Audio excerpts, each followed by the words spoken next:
libertades que el resto de ciudadanos del mundo, y sus vidas deben ser protegidas, porque toda democracia debe respetar los valores que la fundan, los mismos valores que trazan la frontera entre la barbarie y la civilización.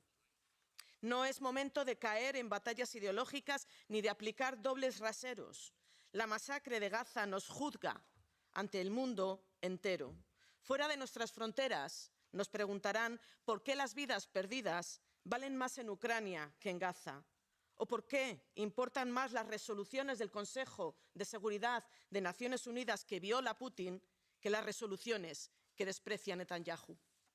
Después de más de 41.000 vidas perdidas en Gaza, ¿cuántos más muertos tiene que haber para que la Unión Europea hable con una sola voz en Oriente Medio? Si nuestra Unión no es capaz de permanecer unida para pedir el fin de la violencia y la reanudación del proceso de paz, ¿significa que se resigna ante la espiral de fanatismo que conduce a la catástrofe?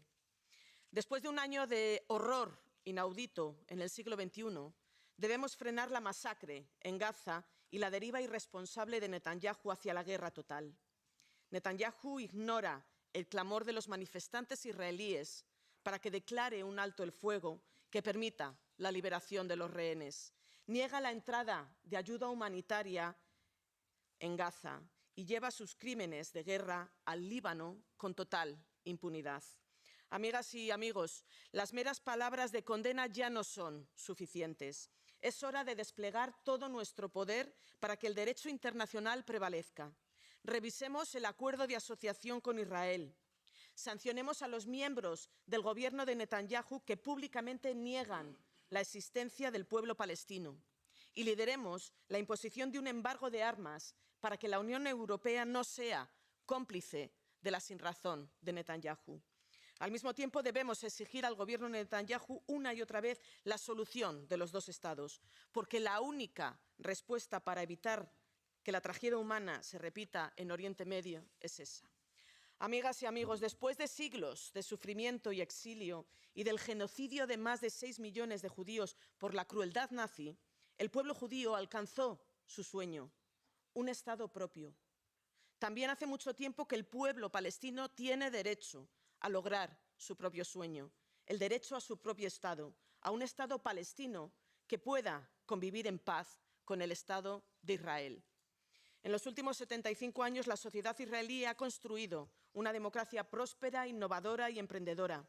Y Netanyahu debe entender que la única manera de proteger al pueblo israelí es con la ausencia de la guerra, porque nunca habrá una cúpula de hierro tan fuerte ni muros tan altos para evitar la violencia. La violencia solo se puede evitar con la paz. Y la paz debe ser justa, porque es justo que los niños palestinos también puedan crecer en su propio hogar, sin el asedio de los colonos. Es justo que los estudiantes palestinos puedan moverse libremente por Gaza, por Cisjordania y por Jerusalén del Este.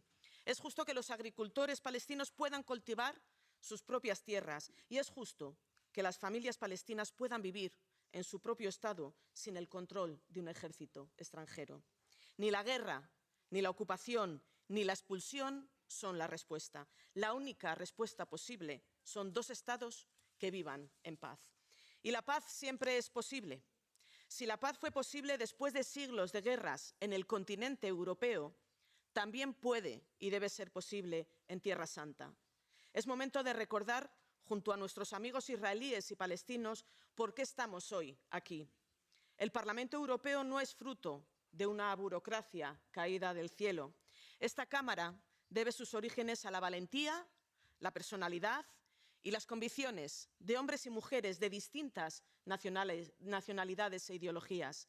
Hombres y mujeres que no tuvieron una vida fácil, pero que entendieron que solo a través de la palabra, que solo a través del entendimiento, que solo a través de la negociación era posible vivir en un mismo espacio en paz y en libertad. Amigas y amigos, si el espíritu de reconciliación de nuestros fundadores pudo vencer al odio, ahora corresponde a israelíes y palestinos negociar la paz. Y nuestra obligación es acompañaros.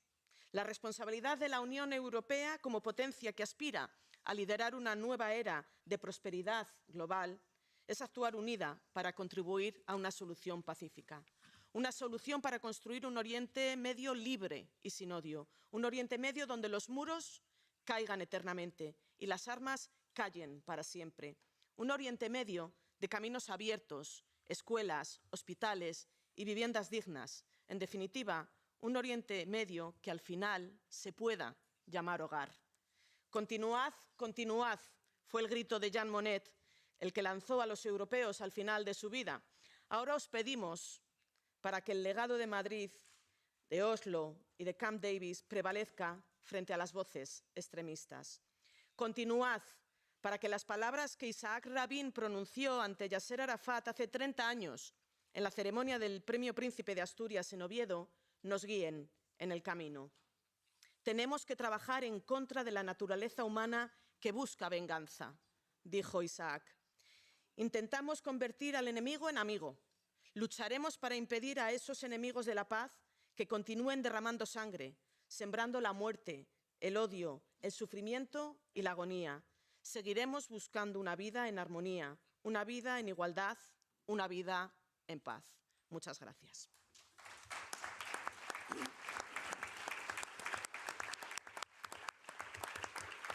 Y ahora le voy a dar directamente la palabra a nuestro querido alto representante y agradecerle de corazón que esté hoy aquí con nosotros en este evento tan importante para la familia socialdemócrata, pero sobre todo agradecerle el compromiso, el liderazgo, la valentía, muchas veces incómoda, pero siempre llena de razones que ha tenido durante este último año desde el 7 de octubre. Muchísimas gracias, Pepe. Tienes la palabra. Gracias. Gracias, Irache. It working? It works? Yes. Okay. Gracias, Irache, and thank you to all of you for inviting me to participate in this debate.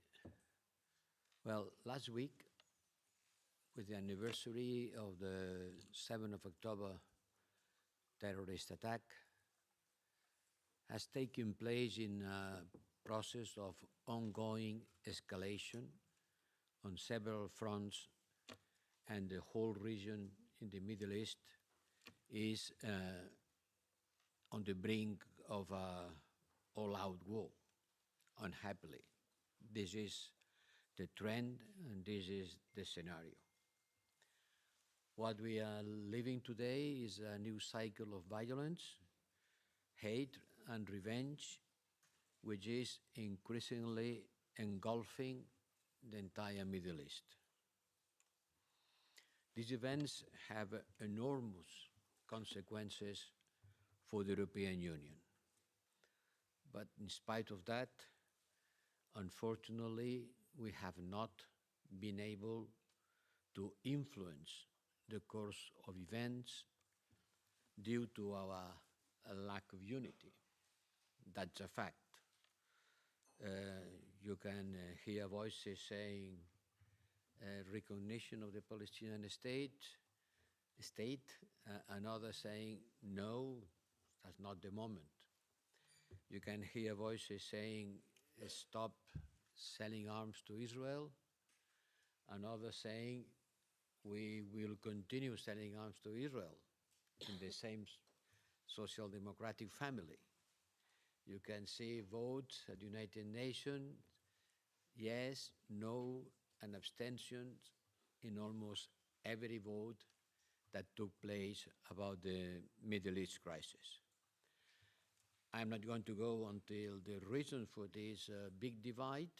That's a fact of life that has roots in the history.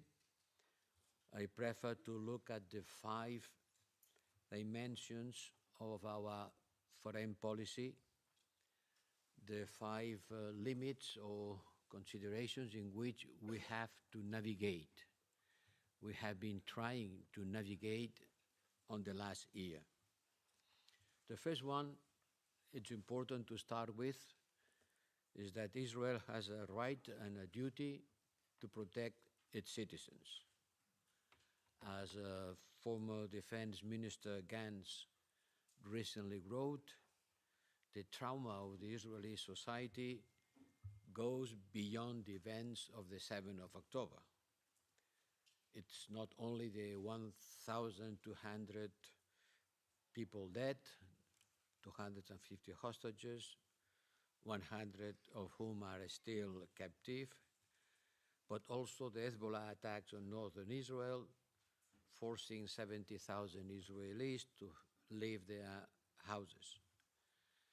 Additionally, there is also the Iran attacks, 13th of April and the 1st of October, forcing millions of Israeli citizens to go into bomb shelters. We at the European Union, we have immediately and repeatedly condemned these attacks in the possible stronger terms, recognizing the Israel right and duty to defend and protect its citizens against any terrorist attacks. And I want to start with it, repeating it, because from time to time people consider that we don't say that enough. Well, we have to say it every time. Israel cannot look at the future without ensuring that these events will not happen again. On that, there is agreement.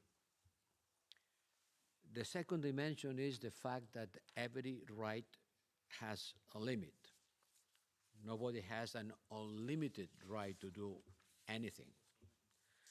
Rights has limits, and the limits of rights are the rights themselves, are the law. And the right to defend has to be used on the limits of the international law and international humanitarian law. The inherent right to defend oneself against attacks has to be limited by this law. And here, the European Union, everybody says that. We agree. The right to defend has limits, and the limits are the limits of the international humanitarian law. The question is, has these limits been overpassed? That's the question. If there are limits, these limits have been overpassed, yes or not? We don't want to answer this embarrassing question.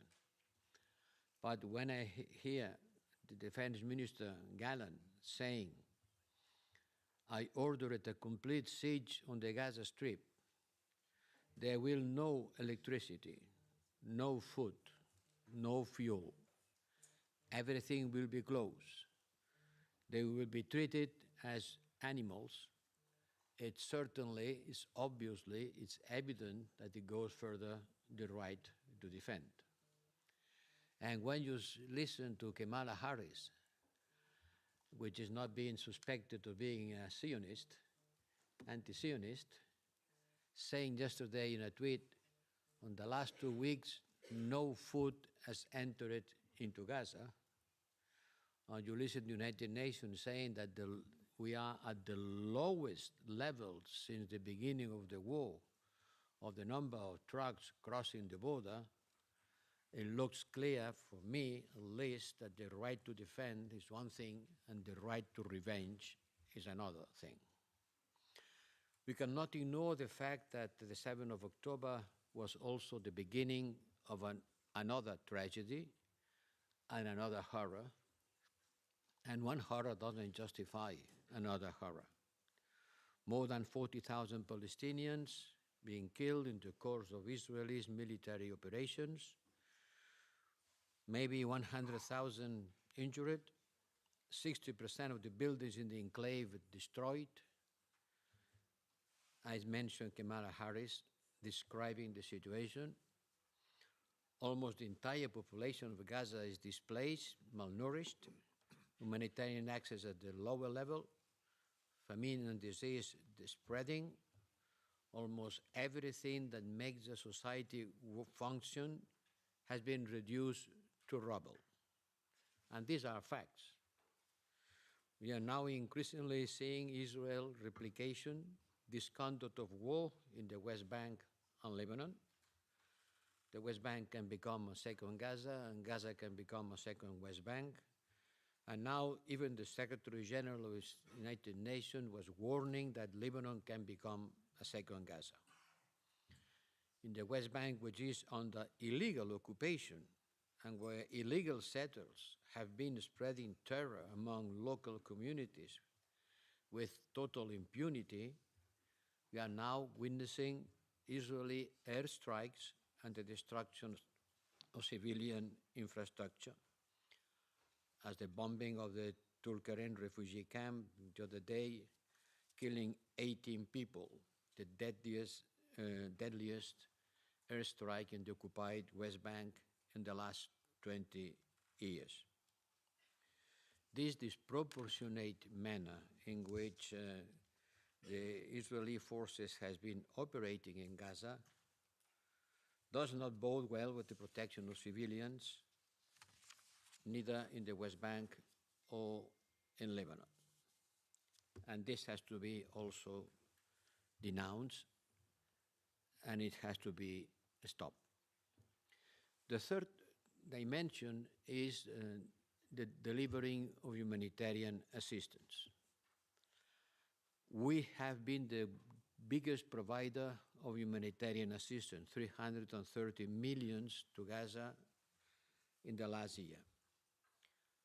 I don't want to tell the whole story, but there is a lot to tell. 60 flights of humanitarian airlift. Our civil protection unit has done for Gaza more than anyone else. However, this humanitarian aid has to be distributed on the ground. And UNRWA is the only United Nations agency able to provide essential services to millions of Palestinians in Gaza at the required scale. UNRWA is doing a lot of work, taking care of 650,000 children, paying a high bill, high toll of their staff being killed. And at the same time, in the Knesset, the banning of UNRWA is very alarming. If these bills passes and being approved, humanitarian response in Gaza will be so much weakened that the consequences will be catastrophic for the enclave and for the West Bank. Banning the very organization that ensures Palestinian refugees receive quality education and health care will worsen the already tense situation and having consequences not only for the Palestinians, but also for Israel and eventually for all of us. Yesterday at the Foreign Affairs Council, member states expressed their full support to UNRWA and asked the Commission to accelerate payments. So humanitarian support has to be increased. Someone told me it doesn't make sense to give a dinner to someone who is going to be killed tomorrow, but it's very important to provide humanitarian assistance.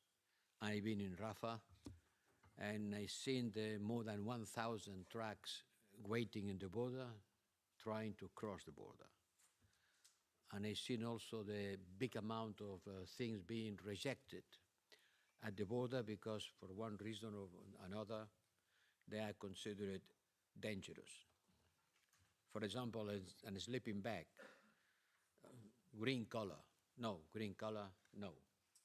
very dangerous. Or a trouser with medical equipment, with a small scissors, no, it's not, it's very dangerous.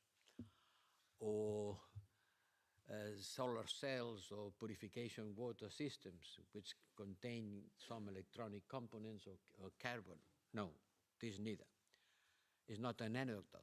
You can see warehouses and warehouses full with goods coming from Singapore, from South Africa, from Europe, being stocked there and not letting go where people are on need.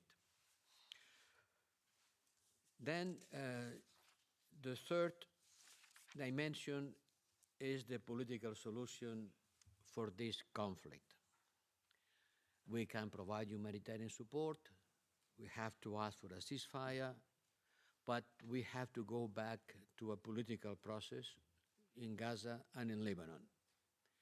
because no military action will bring a safe future for the people of the region.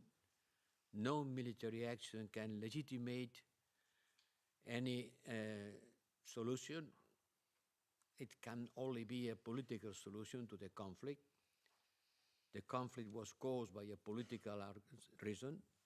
We Europeans, we have a strong responsibility on the root causes of this conflict, so we should engage more on looking for a political solution. However, never before has been so little prospect for a political solution, I have to confess.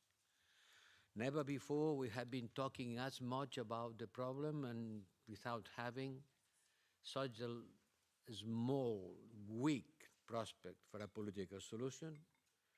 And I want to thank all of you who are engaging your efforts in order to build bridges and to look for a way of getting not only a ceasefire, but a peace process. The tragedy is that we all know the parameters to solve the conflict, and the international community has backed these parameters many times. Overwhelmingly, the international community has been saying that they support the two-state solutions, one state for each people who are fighting for the same land. One state already exists, a strong state with an immense military and economic capacity. And you know, when you have a hammer, everything looks like a nail. And you have the temptation to use the hammer. And the Middle East is full of cases where the hubris of unlimited military power has created havoc. The other state doesn't exist. Some people recognize its existence, but it's more a matter of will than reality. This solution, the only one that we know that could maybe bring peace, doesn't have the support of one of the most critical partners in the conflict, the Netanyahu government. It's not the first one. Before him, others were saying no to this solution. But he is presenting himself as the stronger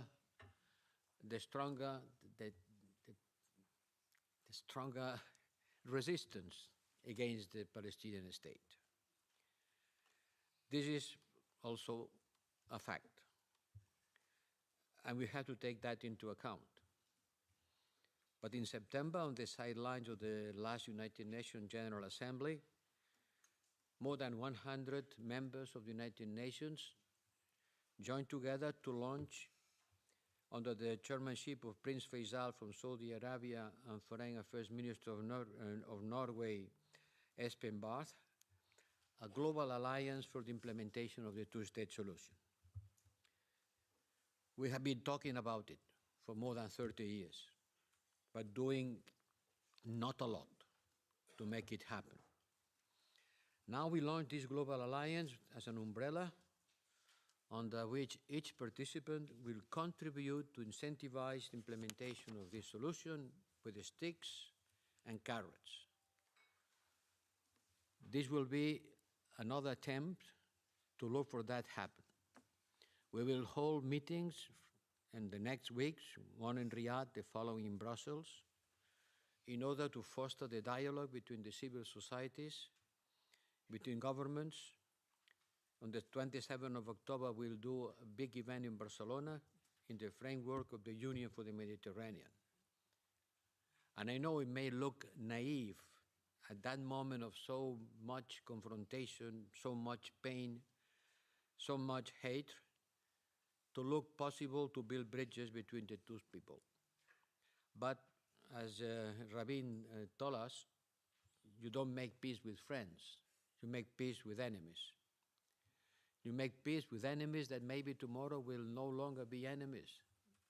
Maybe not friends, but at least not enemies. And I think that the Europeans have a strong responsibility and also interest to help both people to move from mutual rejection, that's where we are today, mutual rejection, to mutual recognition. This is the purpose, mutual recognition.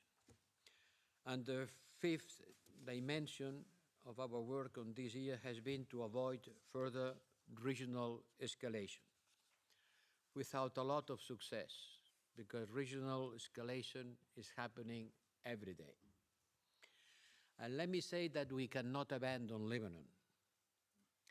Lebanon was already deeply destabilized, and additionally, the Israeli invasion, it would be the fourth invasion, the fourth time that Israel invades Lebanon, has killed 2,500 people, has displaced 20% of the population, 1.2 million, 1.2 million, on the Israeli side 70,000, on the Lebanese side 1.2 millions, 400,000 escaped to Syria, and as Netanyahu himself has said, either you get rid of Hezbollah or I will turn you in a second Gaza.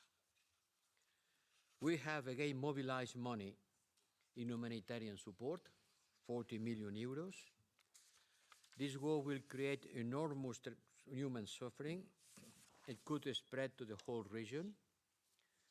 We will continue working towards a ceasefire, but it seems that nobody is able to impose a ceasefire, not the US, not the European member states, not the Arabs. The bombing continues relentlessly. 1 moment ago, 40 more people being killed in Gaza. Yesterday, in a small town near the Lebanese border, 20 more. The Lebanese have to do their homework. Without a strong commitment to political reform from the Lebanese political class, there is no long-term solution for Lebanon. It is on them to take control.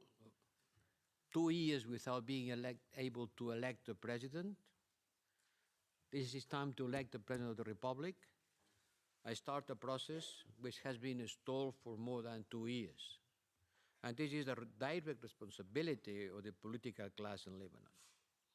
The Lebanese army must return to the southern Lebanon, according with the 1701 resolution, which, by the way, is 20 years old. It's only 20 years that we are asking for the implementation of this resolution. We are helping the Lebanese army through the European Peace Facility. And at the same time, we have to strongly condemn the shelling of on-field units by the Israeli Defense Forces. Accidental or not, this is completely unacceptable, as it is unacceptable the criticism to the Secretary General of the United Nations, asking him and blaming him for not withdrawing these United Nations troops. And they should know that the only one that could order the withdrawing of these troops is not the Secretary General, but the United Nations Security Council. And by the time being, the Security Council is not ready to ask for the withdrawal of these troops that provide this minimum guarantee of security for the people in the region as far as the war continues. Israel has to completely withdraw from the Lebanese territory. Each time they invaded Lebanon, 78, 82, 2000, 2006, they got tactical victories, but at the end of the day, they got strategic defeats. And Hezbollah was much more stronger after the 82 invasion than it was before. Even within Israel's own security establishment, many argue that these invasions not only fail to make Israel safer, they destabilize Israel's northern border and strengthen Hezbollah. What would make anybody believe that another military occupation will leave different results? I'm ending here because I think everything that I could say, I already said. History shows that there are no military solutions to the deeply rooted conflict in the Middle East, not in Gaza, not in the West Bank, not in Lebanon. We have to avoid a full war between Israel and Iran. This could have dramatic consequences for the region and for the world. The Israel peace agreements with Jordan and Egypt has demonstrated that for decades that only peace brings security. But peace has to be done between all actors, not only between Israel and the Arab states. It has to be done between Israel and the Palestinians. Some days before the starting of the Hamas terrorist attacks and the war, someone was saying, I think it was Sullivan, the Middle East has never been so quiet. The Middle East has never been so peaceful. Why should you care about it? Well, it was a boiling bomb that one day or another was going to explode. It exploded, spreading, people being killed by tens of thousands, and putting the seeds of revenge for the future generations if we are unable to stop the spiral of violence. This will require dialogue. This will require a lot of human empathy, something that is completely missing today. The pain of the other is no longer taken into consideration. By the contrary, the more pain the other suffers, the better it looks like for you. And this is the recipe for catastrophe. So thank you for all of you who try to build bridges, to make the dialogue possible. Thank you to the Europeans who doesn't want to look to the other side, who want to look at the reality in front, and they are ready to condemn someone being killed in Gaza exactly with the same moral value that someone being killed in Ukraine. Thank you.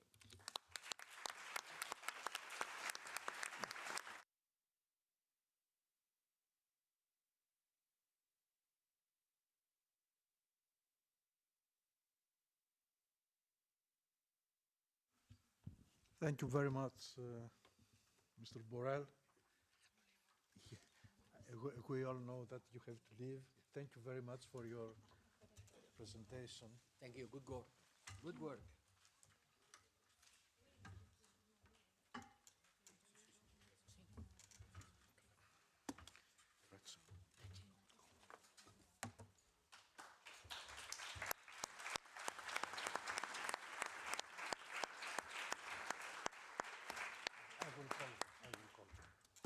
Now, ladies and gentlemen, dear colleagues, I'm happy now to start the first panel of our event with two important speakers from the region, Mr. Nasser Al-Kidwa, former Palestinian Foreign Minister, and Mr. Mossi Raz, former Knesset member for marriage.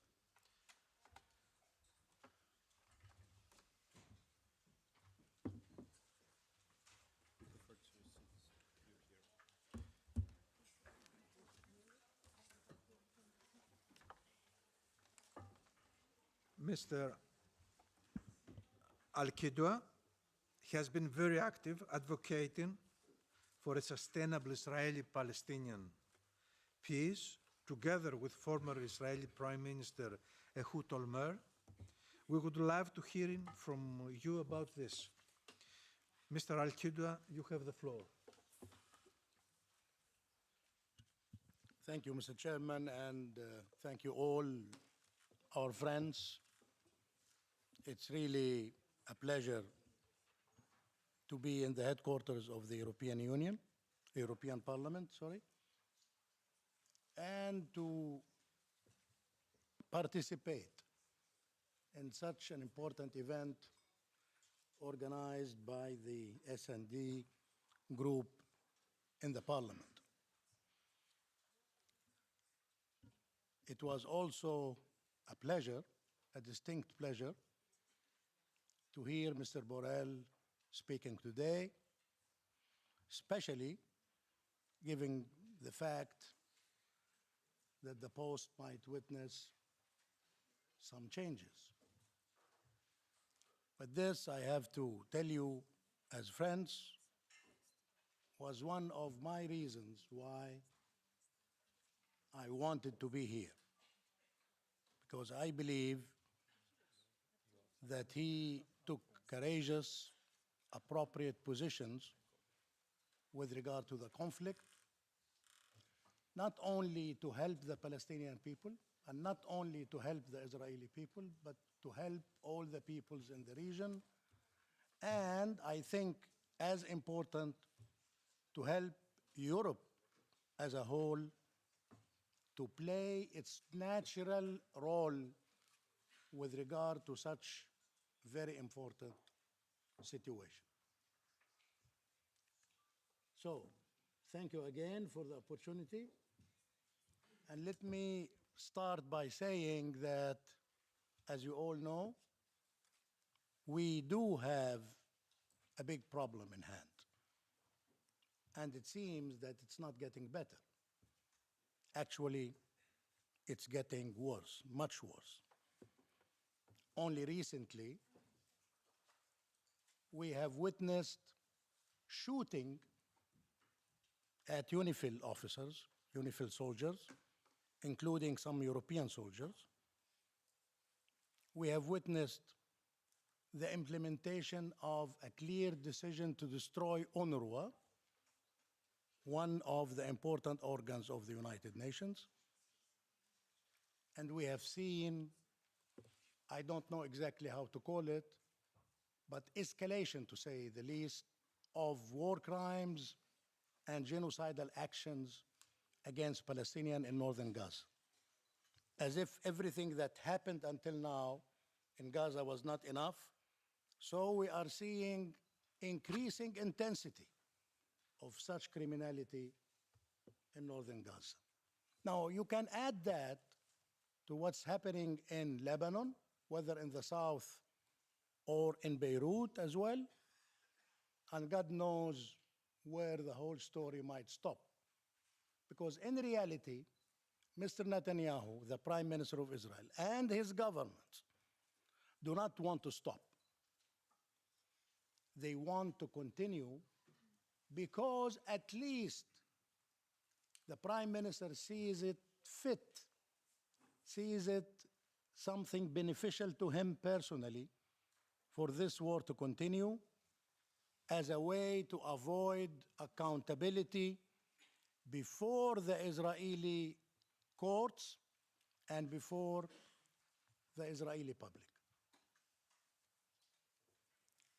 Now, I don't want to go on this front, and I want more to tell you at least something about the initiative that our chairman referred to.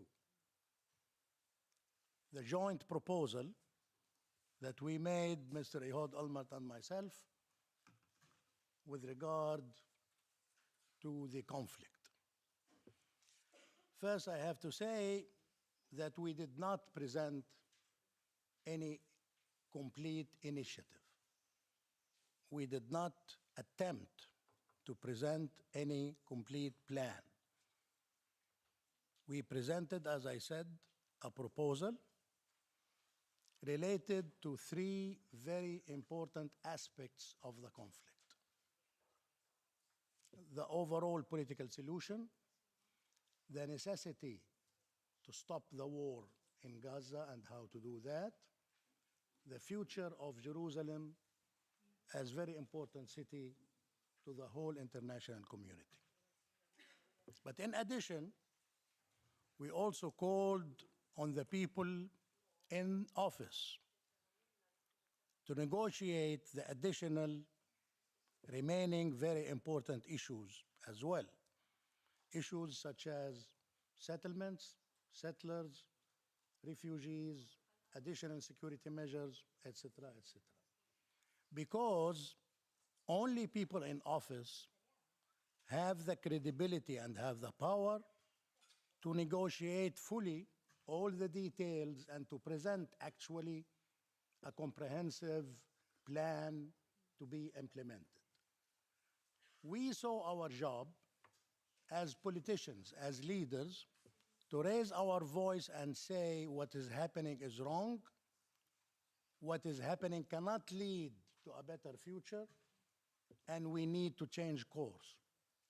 We need to change course by declaring the right path and by calling on everybody, whether the public on both sides or governments, relevant governments in the region and beyond, to support that.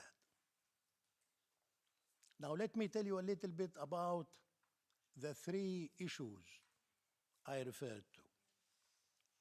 And let me begin by stopping the war in Gaza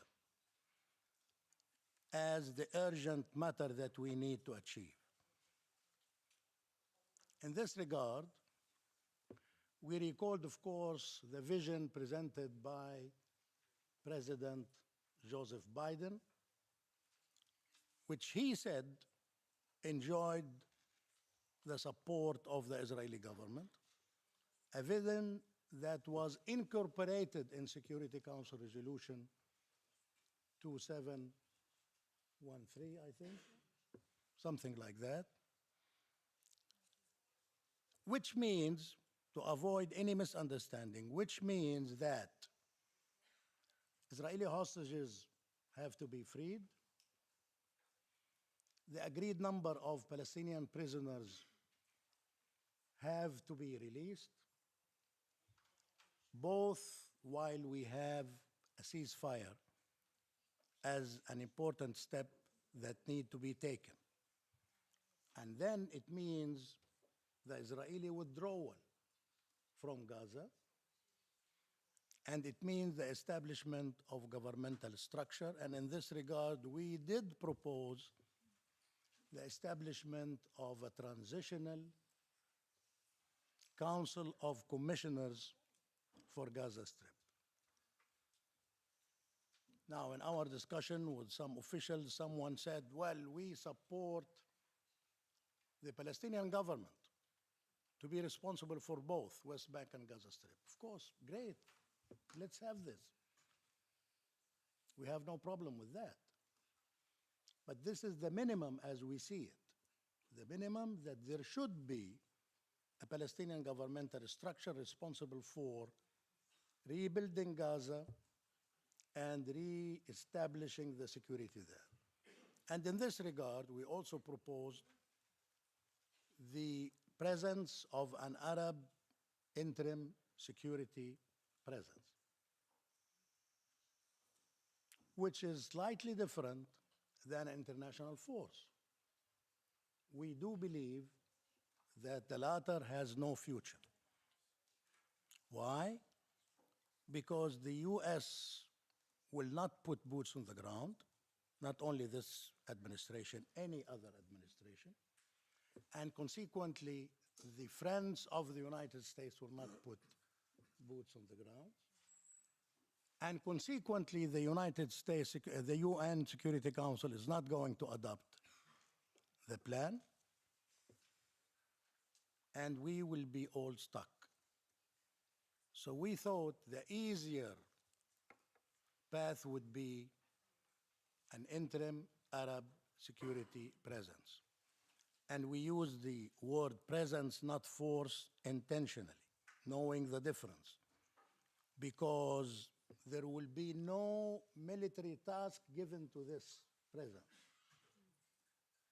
It will help the Palestinian security force to stabilize the situation in Gaza, while also make sure that no military attacks against Israel is happening out of Gaza.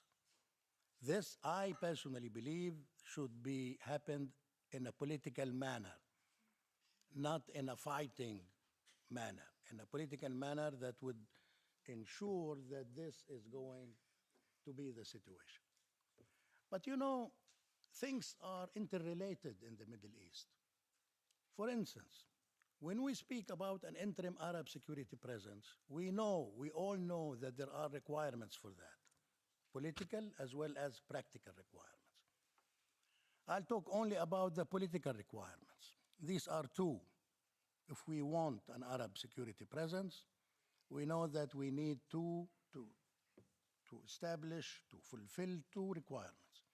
One, an Israeli commitment for withdrawal from Gaza without return, and two, the Israeli commitment to the state of Palestine on 1967 borders. This will ensure that while the Israeli forces are withdrawing, there is an Arab presence that takes its place. And then the second issue, the second point, is the overall political solution. And in this regard, of course, we affirm that it should take the form of two states, Israel and Palestine, living side by side in peace. They do mutually recognize each other, and this should happen, more importantly, on the basis of 1967 borders. We did agree to accept the proposal made by Mr. Olmert during his tenure, that is the land swap of 4.4%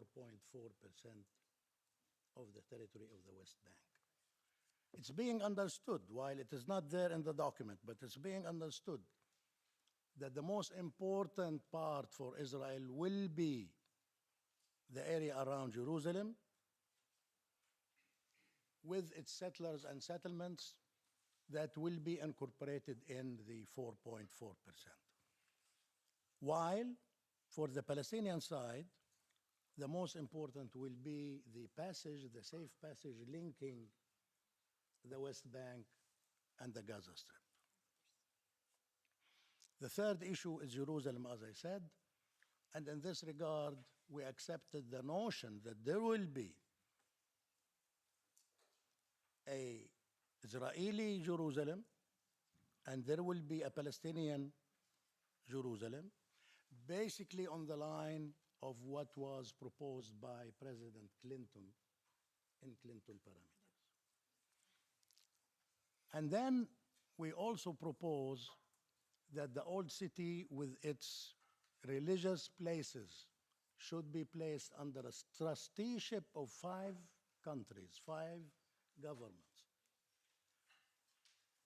of which Israel and Palestine should be part. So you have Israel and Palestine and other 3 members to be agreed upon through negotiations. We didn't get into that, although we mentioned something about the important role, the historic important role that was played by the King of Jordan in this regard. So you might understand from that that Jordan might be one of the 5 countries that are proposed. And we stopped there. We stopped there. In a way, I believe it's very important because it legitimizes further discussion of the idea of partitioning the land into 2 states, and it put the existence of the state of Palestine back on the international agenda in a legitimate way. Now, does this have the prospect of moving ahead? I want to be very clear with you and tell you frankly that as long as Mr. Benjamin Netanyahu is the Prime Minister of Israel, nothing is going to move. Nothing is going to move. And what we propose is not about today. It's about tomorrow. Because sooner or later, the 2 peoples will find out that wars, blood, tears, and agony is simply not the way forward. And at the end of the day, we need to have some kind of understanding. We need to have a dialogue. We need to have discussion. We need to have agreement on coexistence and on the way to live together, and this through the existence of 2 states. This is, I think, Mr. Borrell said that, this is the only real solution, possible solution. all other ideas are either fantasy or a recipe for further bloodshed. You choose. Daniel, you choose which one. Either a recipe for bloodshed or fantasy that has nothing to do with realities on the ground.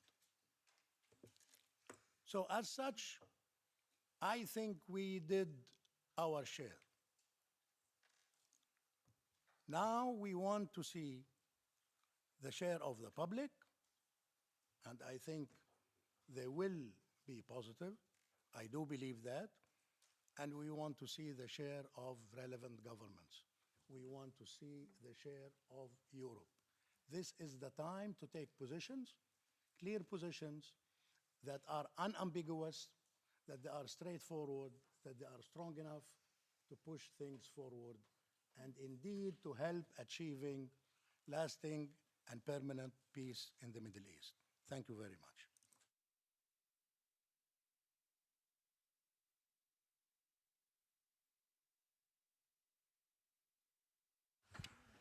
Thank you very much, Mr.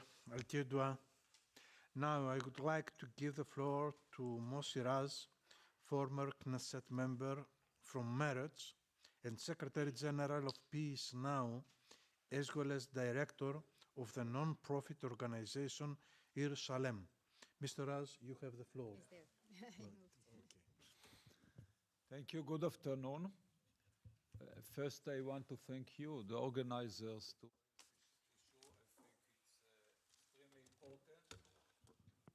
okay, now, extremely important, and please do that more. Bring here together Israelis and Palestinians who basically agree between them more or less about what my friend Dr. Nasser Al-Kidwa has said. In the last year, the deterioration, the escalation of the last year started in October 7 with the brutal attack of the terrorist organization Hamas, massacre of people, kids, adults in their homes, raping men and women, Israelis and not Israelis from 18 nationalities, Europeans, Americans, Israeli Muslim citizens and Israeli Jewish citizens. Even now, it is going on, this atrocity, by the fact that in an illegal way, as a war crime, Hamas still has hostages, among them Israelis, but not only Israelis, Jewish and Muslim Israelis, among them a 1-year-old kid, 86-year-old person, at least 2 members of my party, a part of this Social Democrat party. In October 8, started the atrocities in the north by the attack of the Hezbollah terror organization sending missiles to Israel. And then started the war, and even in the war we see crimes, and every war should be according to the international law. It is not that I support wars. I prefer without war at all.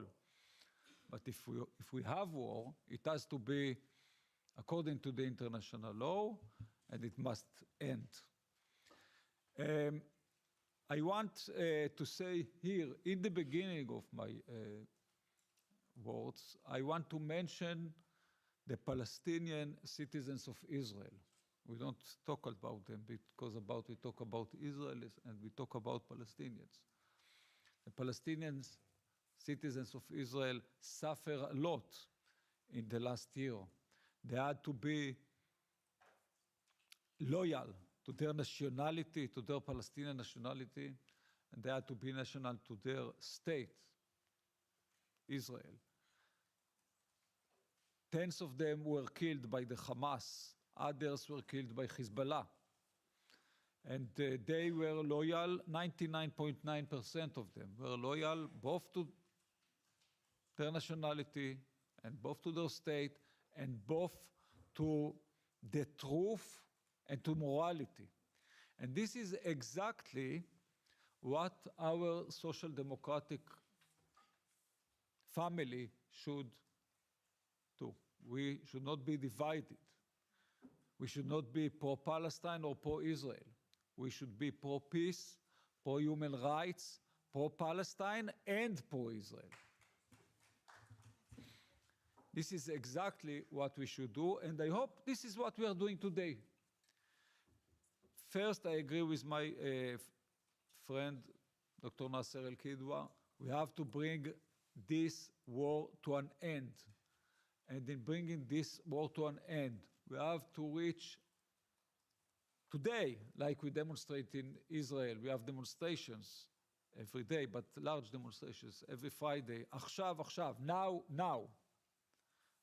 We have to have a deal for releasing the hostages, ending the war, and yes, releasing agreed number of Palestinian prisoners and agreed names.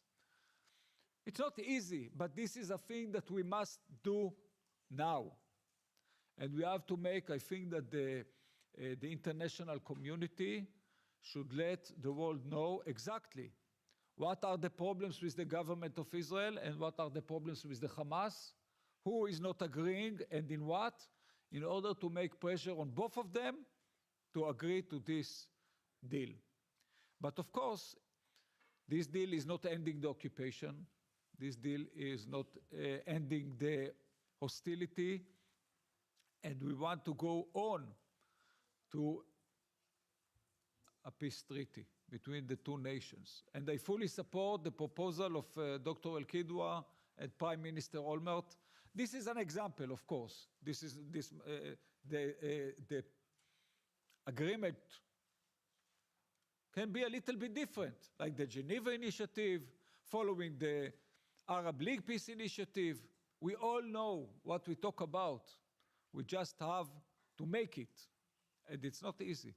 I want to tell you that I support the two-state solution not out of ideology.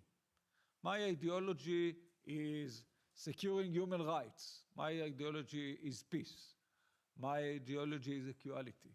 I support two-state solution because this is the best pragmatic way to serve this goal of human rights, of security for both nations, and for dignity for everybody. This is why I support this two-state solution. But not only that, I am Zionist. And in the charter, in the first Zionist Congress, 1897, the Zionist Congress said, what is the goal of the Zionist movement? And they declare, the goal of the Zionist movement is to implement the right of the Jewish people for self-determination according to Mishpat HaKol. This is Hebrew. This is what there was no international law by then, but this is we should be called today international law. So, according to the international law, we have the right for self-determination, and according to the international law, the Palestinians have the same right. This comes out of my Zionism. Not only that, according to the international laws, the borders between us are clear. We know them. Everybody knows them. It was mentioned earlier. 67 borders with sweep of lands. And I support the two-state solution not only because I am Zionist and not only because moral reasons, but I support two-state solution because this is the only solution who can bring peace. It can bring security to Israel. Israel had to go to many wars. Some of them were launched by our neighbors, some of them launched by Israel, but we never got security out of those wars. We do have security in two fronts of Israel. this security that we have in the Egyptian border is an outcome of a peace treaty, and the Jordanian border an outcome of a peace treaty. And this is exactly what we have to do with the Palestinians. Yes, I agree with Dr. Kidwa, it's not going to happen when Netanyahu is prime minister, but it's hard to believe Netanyahu is not here forever. Yes, he was elected as prime minister first, more than 28 years ago. Enough is enough. Enough is enough, and I hope that this is his last term. And then we have to go to this reconciliation between the two nations, and not only those two nations, all the nations in the area, all the Arab nations. Together, we have to do that. Make peace between Israel and the Arab nations without forgetting the Palestinians.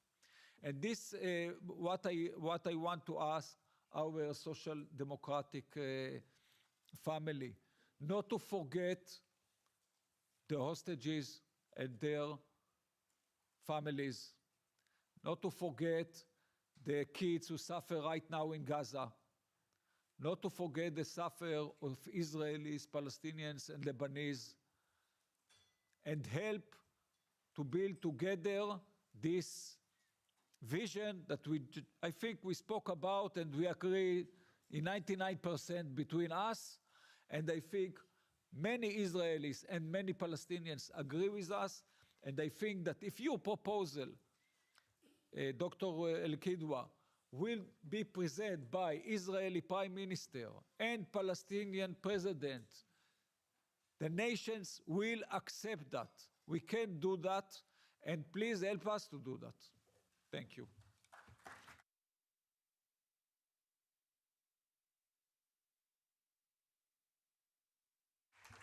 Thank you very much, Mr. Raz. Now we will pass at the next stage. We will start a Q&A session among the members of S&D. And please, let's be brief and concise, everybody, in order to have time for the second panel. We will start with Evin. Evin, excuse me. We will start only with questions, and then the speakers will answer to all of them. Thank you very much, Mr. Chair, and thanks to our guests, Mr. Al-Kudwa and Mr. Raz, for being here with us and sharing your perspectives. My name is Evin Inser, member of the European Parliament, doing my second term from Sweden, and the Social Democratic Party, of course, from Sweden. I've been working and been engaged in the Israeli-Palestinian issue for a long time, since the youth movement beginning of 2000. And unfortunately, we see an escalation. It's getting worse and worse and worse. And the last years also, what is kind of interesting, and I will come to the questions also, of course, is that the far-right movements here in the European Union, as well as the far-right parties in Israel, is cooperating very, very closely. And of course, the far-right parties here in the European Parliament, as well as around the European Union, plays the friends of Israel.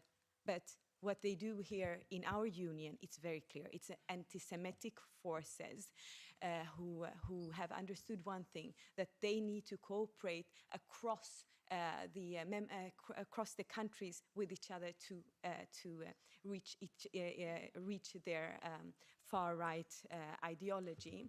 But that means that we who believe in democracy, rule of law, international law, needs to become even better on this cooperation, and not take for granted that we have always believed in that, we have always been working with that, and let them run before us. And I see, when I see globally, how these forces has paradoxically been strengthening their cooperation with each other. So therefore, I'm very thankful for all the inputs that you have been sharing with us and your perspectives. I would like to first start with the first question on the proposal and the initiative that you, Mr. Al-Kudwa, and Mr. Olmert proposed, have put on the table. How has it been welcomed by different actors?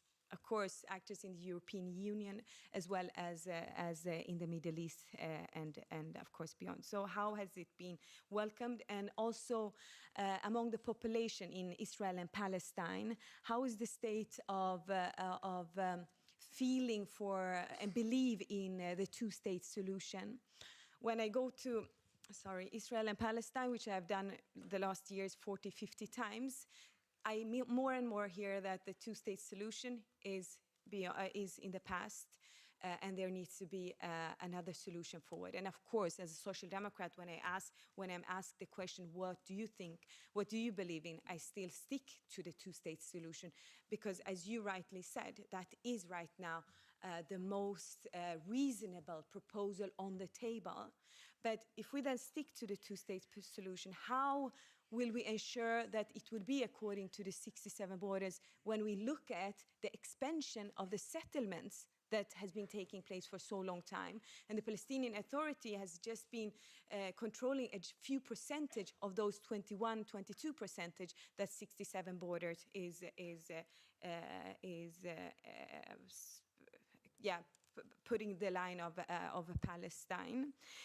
And then, of course, I also agree on that we shouldn't have wars, but also wars when they appear have lost. So Israel, Iran, Hamas, Hezbollah, nobody is above international law. Thank you.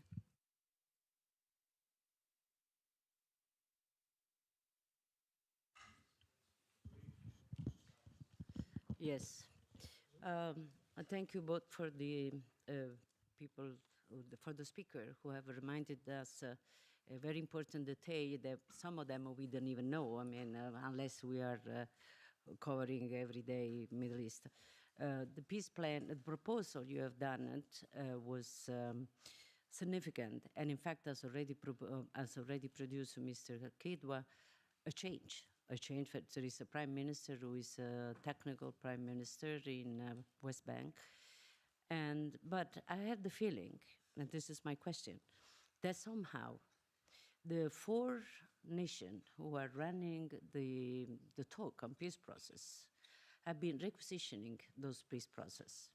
I'm talking about the fact that it's very close group, the one that Doha and the rest, American in particular, I think, and this is not an anti-American thing. I think the fact that this proposal has been given to the hand of four head of the intelligence of four countries that are still very important, somehow have put the talk about foreign policy about the Middle East out of the reach of Europe. Europe has been, in a way, I think, not given a role in those peace process talk, and I want to know your opinion if it's true or if it's not true, because I think Europe has to start from scratch. To Mr. Raz, I think it was very important what you say, reminding the aspect of democracy still running and running very strong in this crisis. Because Israel, there is not one Israel. There is one government or another government, but there is Israel that has done with it's part of, its own people. This thing, though, has a profound limit. And the limit is that this peace process is, once again, in the hand of a very strict committee. Four people of the head of intelligence of the four countries are running also this. So while I think that you're right, saying that agreements are done among people, not among head of this. So all this related to the issue of Europe. Is Europe really a chance, and which one do you ask from Europe, so in a way to be active on this peace process? Thank you very much, Lucia. And Chloe?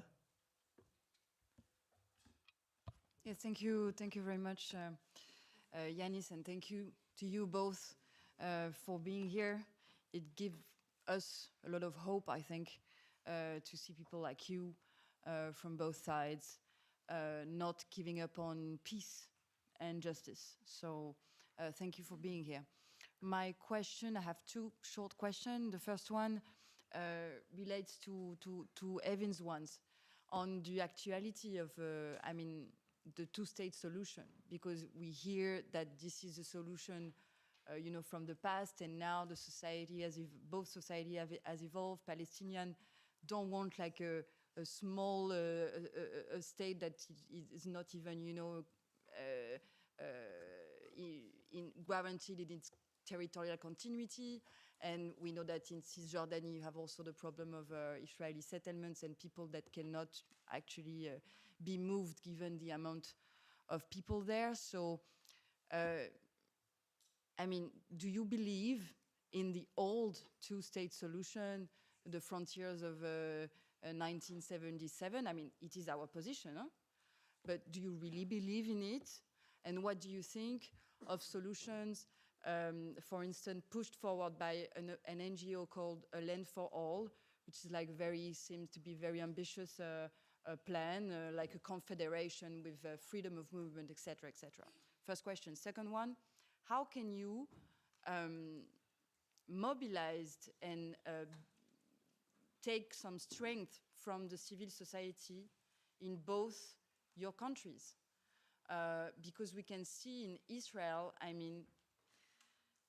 since the 7th of October, a society which seems to refuse to see the reality of Palestinians, who have no empathy anymore for Palestinians.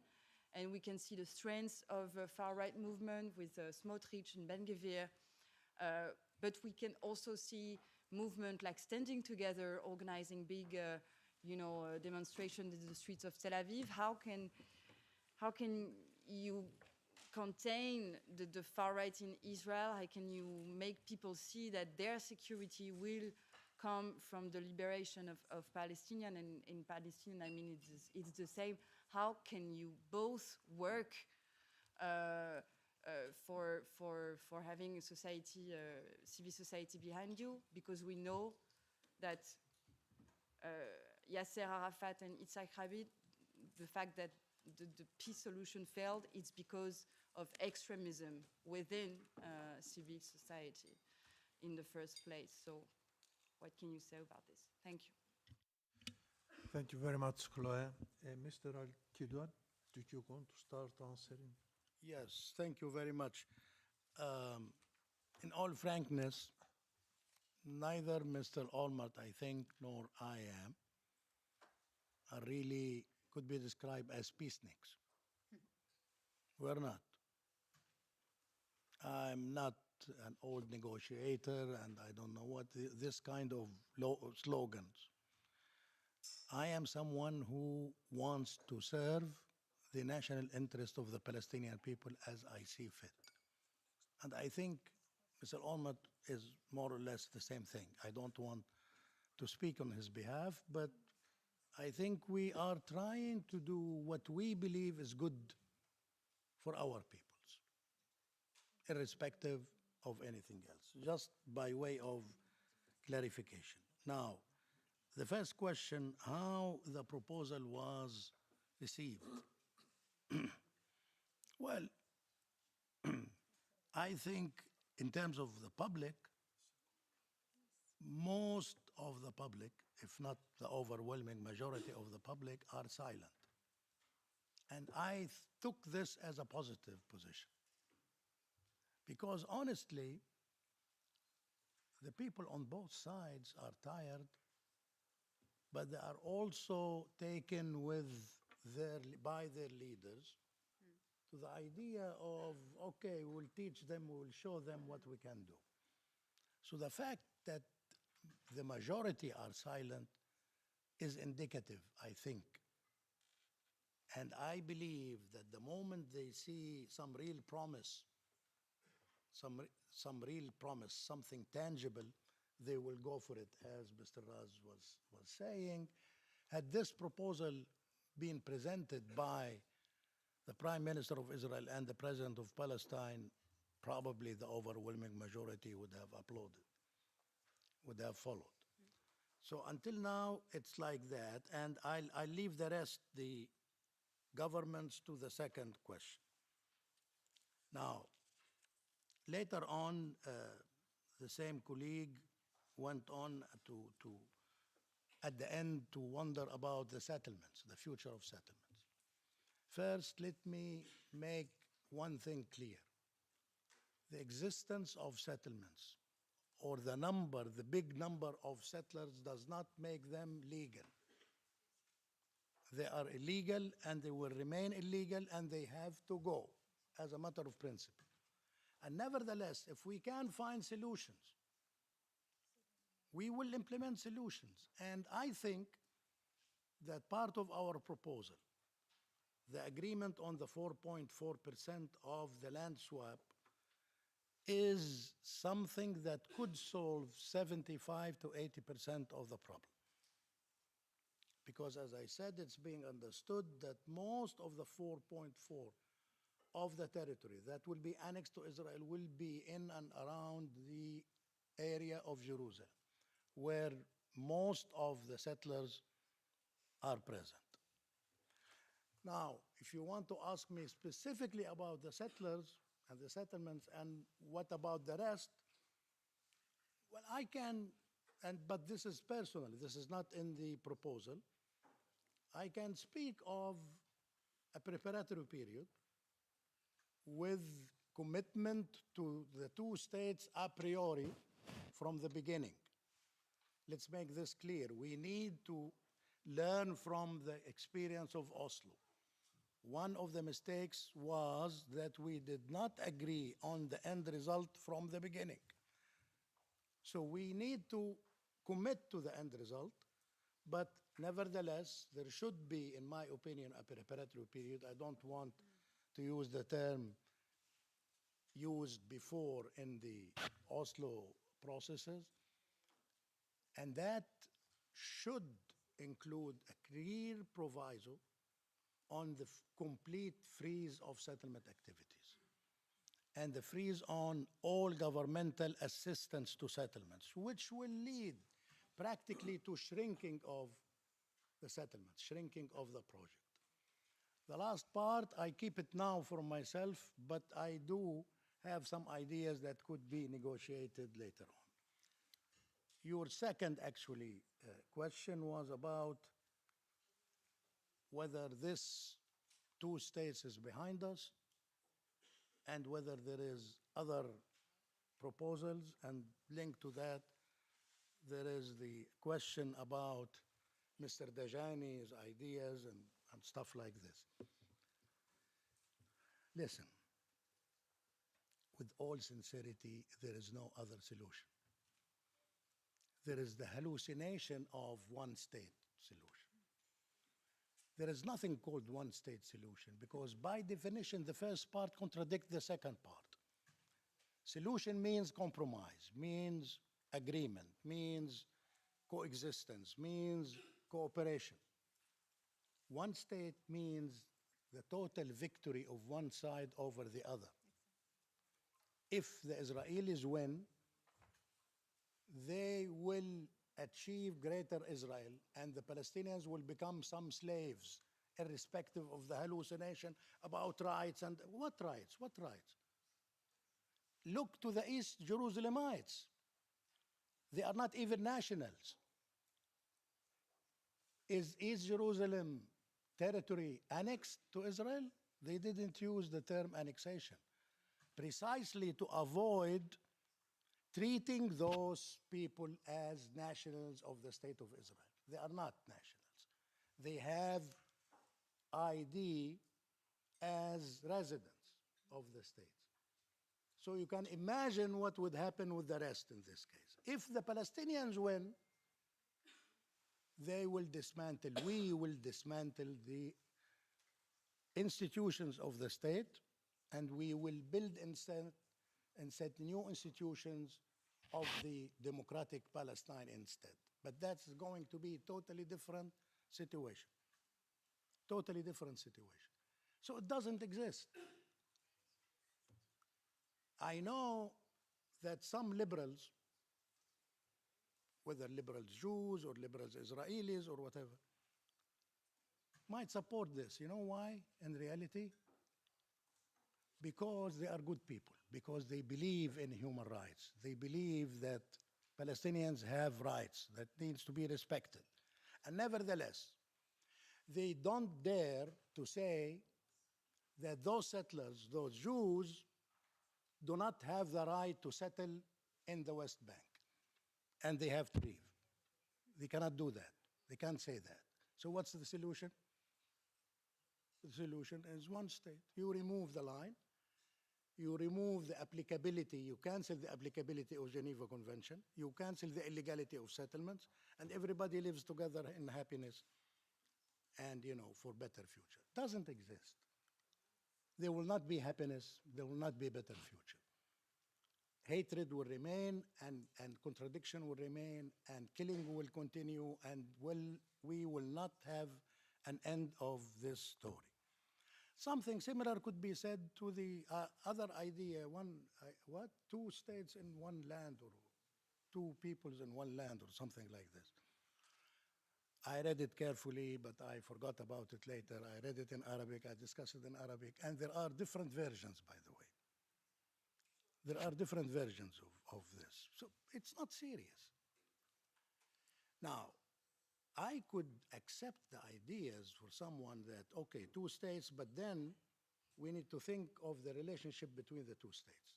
What's the form of relationship? In this regard, for instance, the notion of freedom of movement, total freedom of movement, is nonsense. Here is Mr. Raz, ask him. The Israelis don't want to see one Gazans until further notice. Maybe this will change in 20, 30 years, who knows? But now it's not possible. It's not possible. Nevertheless, we might find some arrangements in relation to, let's say, 20, 30,000 or whatever, something like that, on the basis of parity, reciprocity. We can manage the relationship. Many aspects of the relationship needs to be negotiated and organized. We need to, for instance, settle the economic relationship in better way, not the stupid Paris Agreement that exists now. We have to do many things. So in this regard, yes, we can always find better solutions with regard to the relationship between the two states. But the idea, the basic idea, is the right of both sides to their own states. Right to self-determination and national independence. I can say now, and everybody, if wants to be angry, it's his or her right.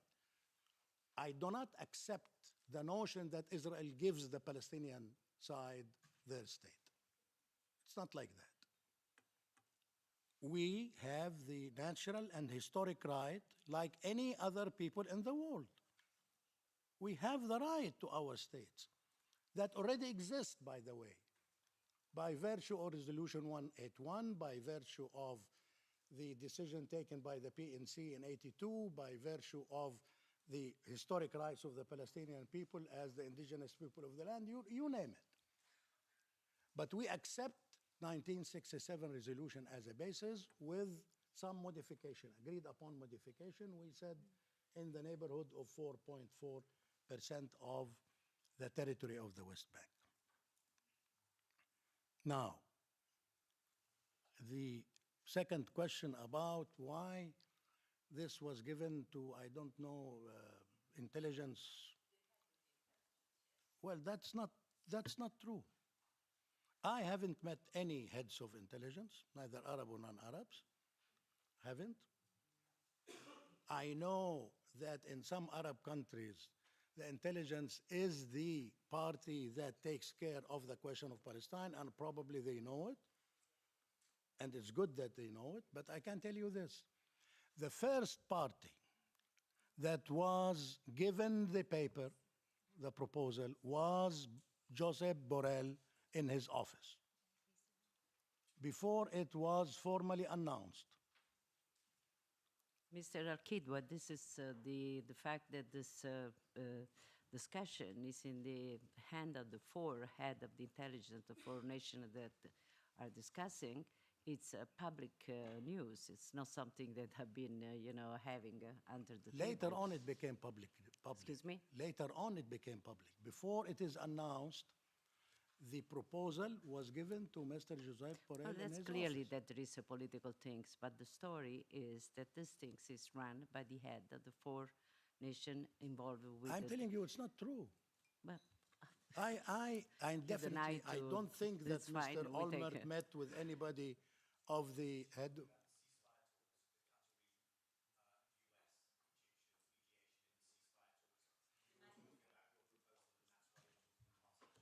Maybe. So this is not a wrong information because, you know, I'm a journalist, so I would like not to be denied. Anyway, Anyway, the question is that I think that this peace, or this initiative for peace, is in the end just too few nations. You know, one of the reasons why Europe has not been effective is because, in fact, the circle of discussion is very small.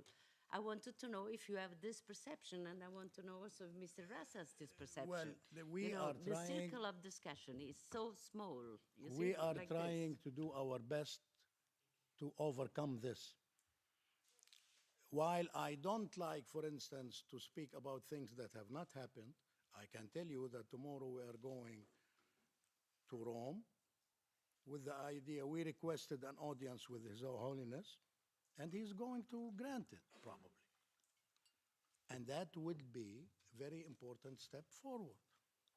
Some other foreign ministers, same thing. So we did not stop moving around and trying to, you know, present the proposal and trying to build support for it. Because we understand, we hope that we'll reach the United States, for instance, not only Europe. But we understand the importance of Europe, and we are trying our best to mobilize the European position in the right way, in spite of whatever that didn't happen or did happen during the last year.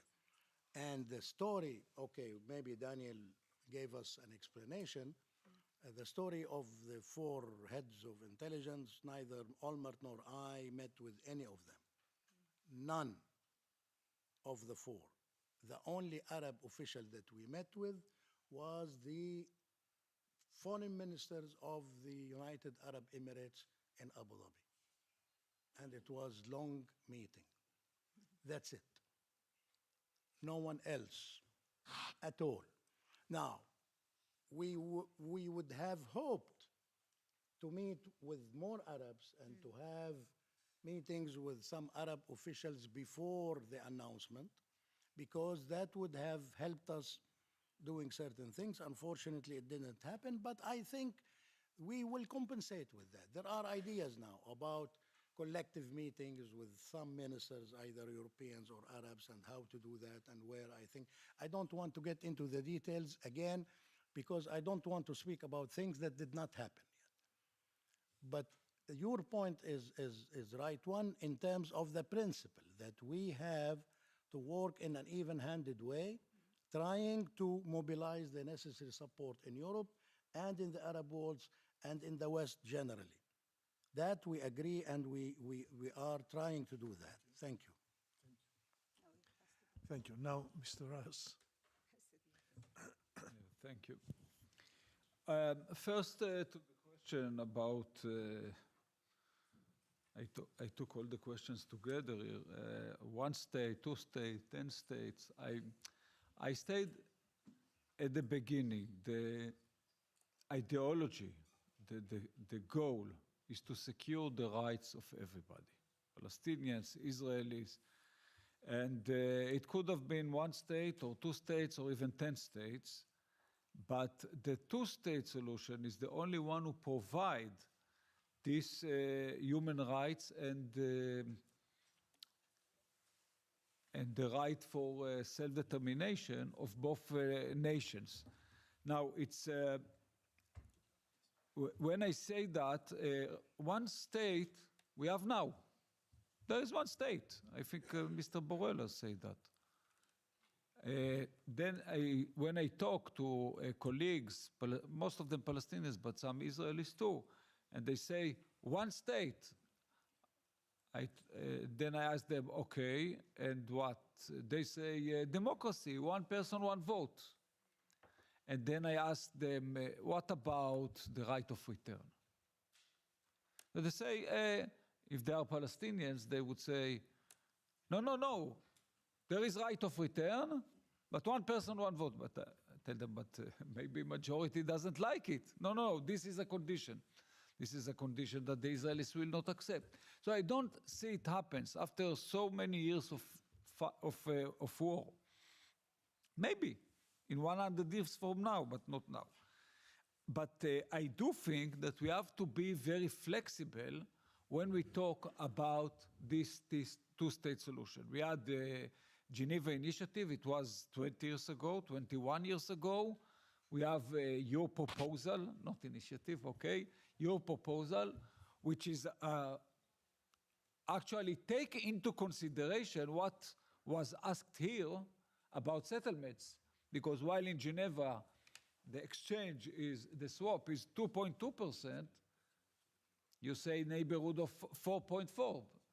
You doubled it. So if you do that, you take 100% land in the occupied territories for settlement, and okay, you should be compensated about that. So we take that into consideration, and I can think about other ideas how to deal with the settlements, and I say they didn't have the right to go to settle there from the beginning, and they don't have the right now. But still, I have to deal with the fact that 700,000 Israelis, if I include East Jerusalem, live in those settlements east to the Green Line. So I have to deal with that, and I don't have the power, even if we have peace, to deport 700,000 or to dismantle 700,000. And this is exactly why you and Geneva Initiative and the Arab League Initiative, by the way, took that into consideration, say, okay, we can have swap. Now, for the idea of one land for all, I don't think it's ridiculous. I think this is an idea that we all the time should talk about. If both sides agree, I'm not sure that both sides agree. I see why it's a little bit problematic to Dr. El-Kidwa, and I see why it's a little bit problematic to the Israelis. On the other hand, they bring some nice suggestions that we have to talk to, we have to think about them. Maybe we have to take part of them. I don't know. One of the problems is, and I say it here very frankly, that if you say the settlers stay, then you give legitimization to the settlement process that is happening all the time. With the encouragement of the Israeli government, with the initiative of the Israeli government, and with the funding of the Israeli government. I've heard just now that UK decided to sanction Amanat, the movement that is building in the settlement. This is important, I think, important move, but there are other movements, and I'm not sure that they care about UK. Yes, I'm not sure. So maybe they will have 1 or 2% drop in their donations, maybe even the opposite. I don't know. But yes, we have to deal with that, and this is part of our way to confront the far right here in this parliament, in the Knesset in Jerusalem. We have with all the differences between them, of course, we have to confront them. And for me, a racist is not pro-Israel. I don't want racists to be pro-Israel. Not want them to be pro-Palestine, not want them to be pro-Israel. They are racist. And I don't care if they are anti-Semitized or Islamophobe or they hate I don't know whom. A racist is not pro-Israel, for me. I think that the civil society is extremely important. There was a question about that, standing together, doing excellent work. I had the privilege to speak in their demonstrations again and again. The fact that we see many Israelis in the streets every Saturday night, by the way, I don't think that in the history of the democratic world, we saw so many people going to the streets so many times every week in so many places around the state. But the main reason is to promote a deal, to release the hostages. We have to be very frank. Yes, we hear many people say end the war, but this is not the main idea of the struggle. Now, about Europe, I'm not sure that I understood your question. I think that Europe is extremely important.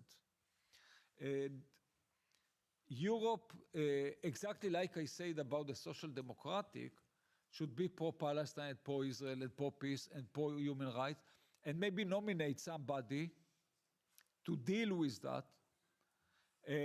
I don't know whom, because the famous people are either not supported by Israel or by Palestine or by both.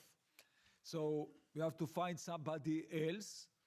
And one of the things that is very important, the one who will be able to help to achieve deal for releasing hostages and prisoners and ending the war will got a lot of sympathy, I'm sure among Israelis, I guess among Palestinians too. And then this person can help in moderating between two sides towards a peace treaty in the future, not under Netanyahu. So it's very important, but I cannot tell you whom, I don't know. But of course, Europe has a lot to do here and a lot of thinking to do in this issue. Thank you.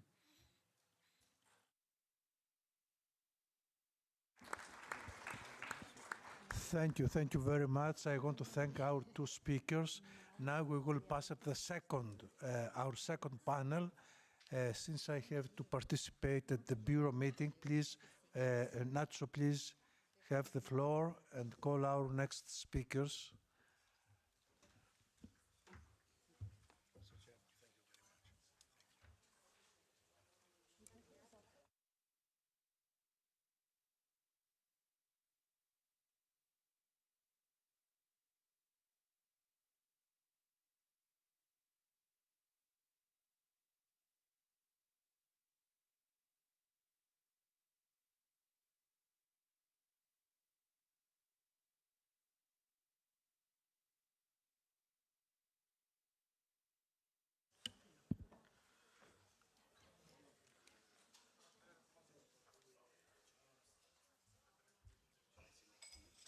Yes, Daniel. Thank you, colleagues and guests. Let's continue after this refreshing panel in which we heard, again, we are more important than we think. The European Union has a role to play, and sometimes we fall in this, let's say, pessimistic situation. The European Union is completely absent, and we have some pieces of information in this is not the case. And I'm happy to hear from our guests, not from ourselves. We are going to the second panel. We are having, this is because we are having a web participation. Then we are starting with Daniel Levy, isn't it? Yep. Daniel, you are a regular. You are a presence. Very regular presence in the European Union. Daniel has is the president of the U.S. Middle East Project, is linked to ECFR, and was negotiator of the main processes on negotiation on the Middle East conflict. You have the floor, because later we're having a connection with our second guest. Daniel, go ahead. Thank you so much, Nacho, and to the S&D group for putting this together and for putting the lights out. I want to share 5 thoughts with you. And the first one is just to acknowledge the moment we are in, which is after a year of failing to achieve a ceasefire, but the main actor in this, the United States, seemingly saying, but at least we have prevented broader regional contagion. That's not where we are. It was clear to anyone paying attention that you could not de-escalate the region without getting a ceasefire in Gaza. And unfortunately, the efforts to get a ceasefire in Gaza have been woefully inadequate. I would probably say pathetic. And now we are closer than ever. In fact, we are in a broader regional contagion. The only question is how far into the abyss this will go. The only way we're going to stop the killing in Gaza, the only way you're going to get the Israelis who are held in Gaza home, the only way you're going to get the desperately needed aid in, but also the only way you're going to be able to get a regional de-escalation is to double down on Gaza efforts, and I want to come back to that. But I do just want to note that it is terrifying to see the same callous disregard for civilian life being displayed against Lebanon by the Israeli Defense Forces and the Israeli leadership, as has been visited upon Gaza. I don't have a crystal ball. I can have some analysis on what might happen next on the Israel-Iran front, but I don't want to focus on that. I want to say 2 things on this. First of all, we are hearing again things that we have heard in the past, the fantasies, and they're not just confined to neoconservatives, of how we can remake the Middle East. We'll do regime change in Iran, and we'll do regime change in Lebanon, and we'll finish doing a regime change in Syria. And this isn't to say that there couldn't be much better regimes across a vast part of the region and beyond. But doing them with 2,000-pound Israeli bombs is not what's going to make things better.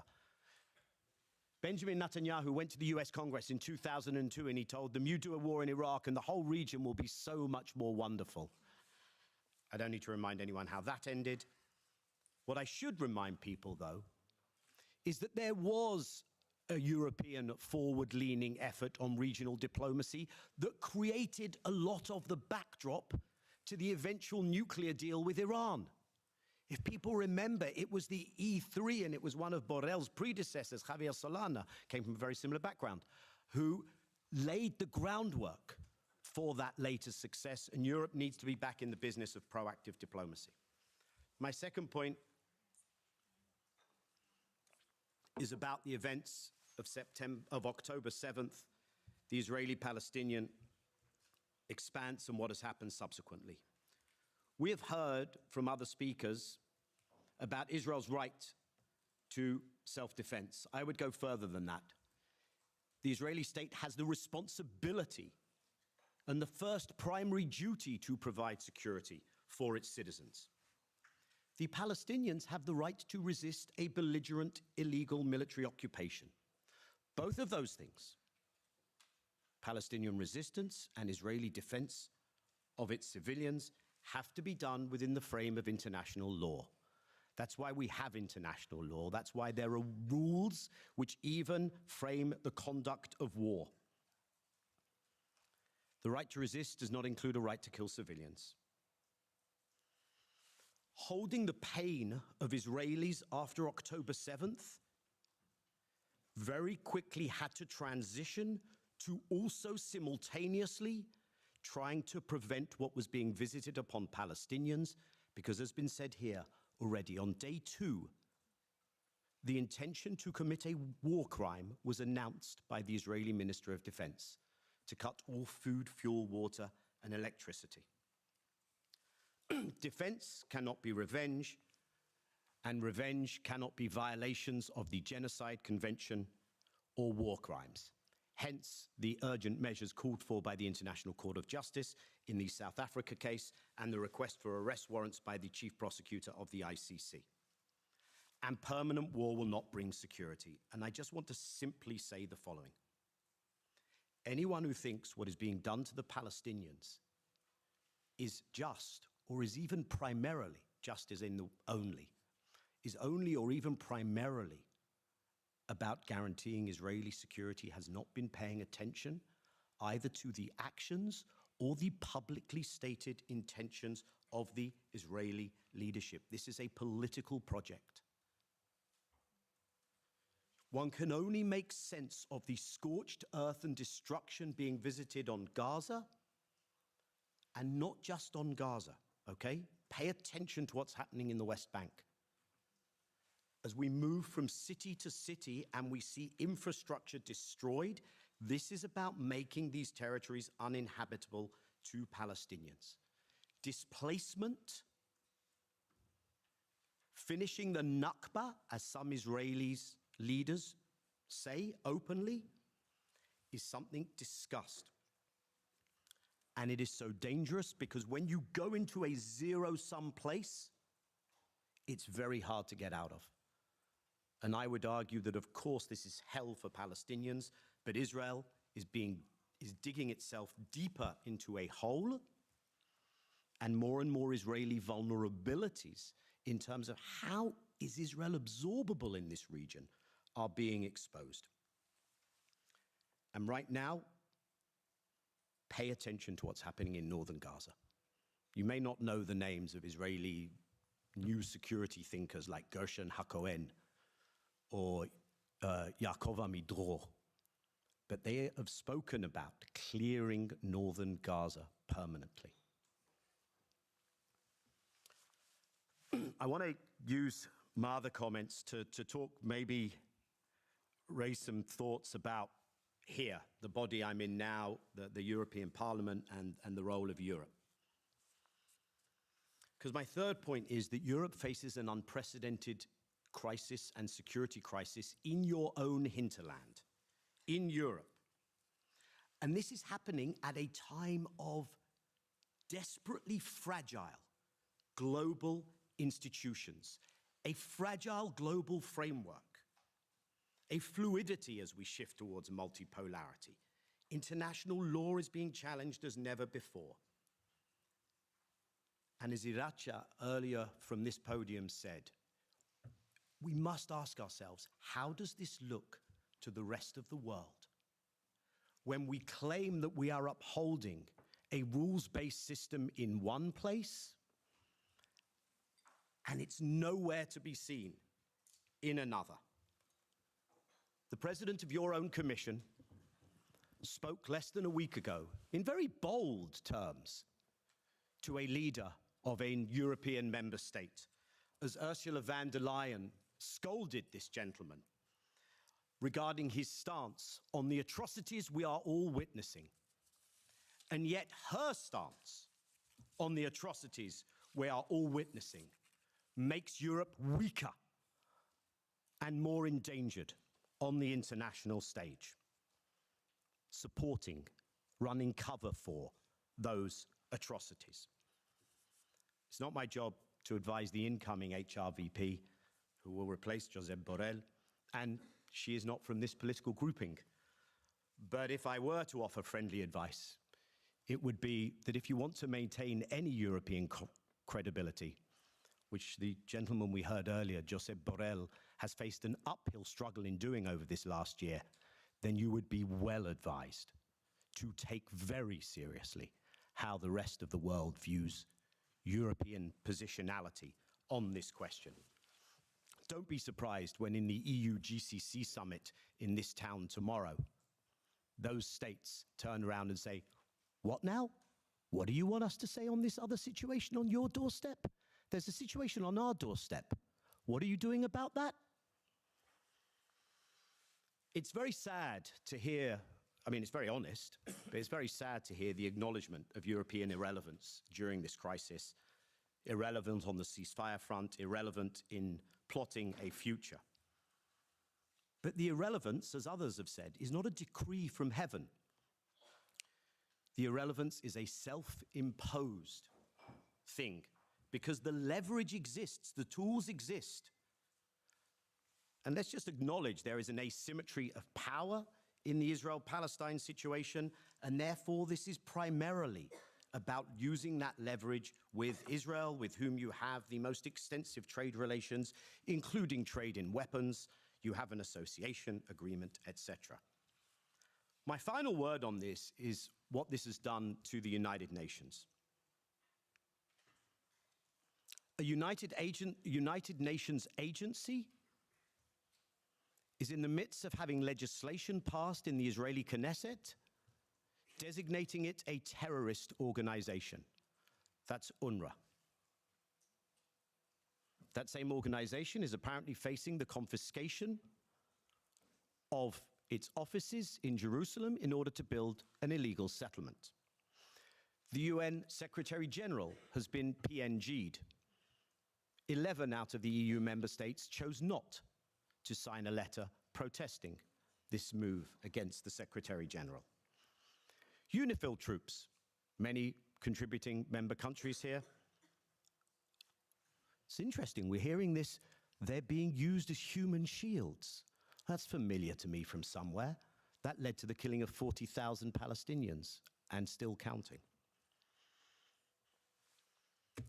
My fourth point is this, specifically for this body, and it's simply to urge you as a group not to fall into the trap of some of what others may throw at you, and not to waste your time and your taxpayers' money, and to ridicule things that I believe should be considered ridiculous. If anyone turns round and says, we've got to get tough about those Palestinian textbooks, have you been watching these self-incriminating postings of 18, 19, 20-year-old IDF soldiers? I wonder what kind of a school system they were in until a couple of weeks earlier. It's amazing to watch the proceedings of the International Court of Justice in the South Africa genocide case, because virtually all of the evidence is self-incriminating from the Israeli side. Look into Israel Channel 14. Mossi will be very familiar with this, and the request for an investigation by the Israeli state prosecutor, I think it was, by the former leader of your party and others, Zahava Galon, in the incitement being spread by Channel 14. Another fun thing one hears in this building sometimes is, and it was mentioned earlier, the Abraham Accords. That's the way to peace, isn't it? As Iracha said earlier, it forgot the most important thing. And it's very rare in actual international politics that you get an opportunity to do something and very quickly to test out whether it does what's written on the tin. Abraham Accords, more peaceful Middle East, worst ever crisis in the region, most bloodshed, most war, just after the Abraham Accords. Am I saying the Abraham Accords are responsible for this? No, I'm not. Am I saying that the idea that the Abraham Accords have brought a more peaceful region, that the signatories to the Abraham Accords have impacted Israel's actions, is a huge fallacy? Yes, I am. So let's treat with the contempt they deserve some of the things that occasionally get far too much of an airing in this chamber. And let me end just with this thought and really reflecting on what I heard from some of our colleagues earlier, which kind of, you know, it's a lefty gathering, so we have to ask what is to be done, right? And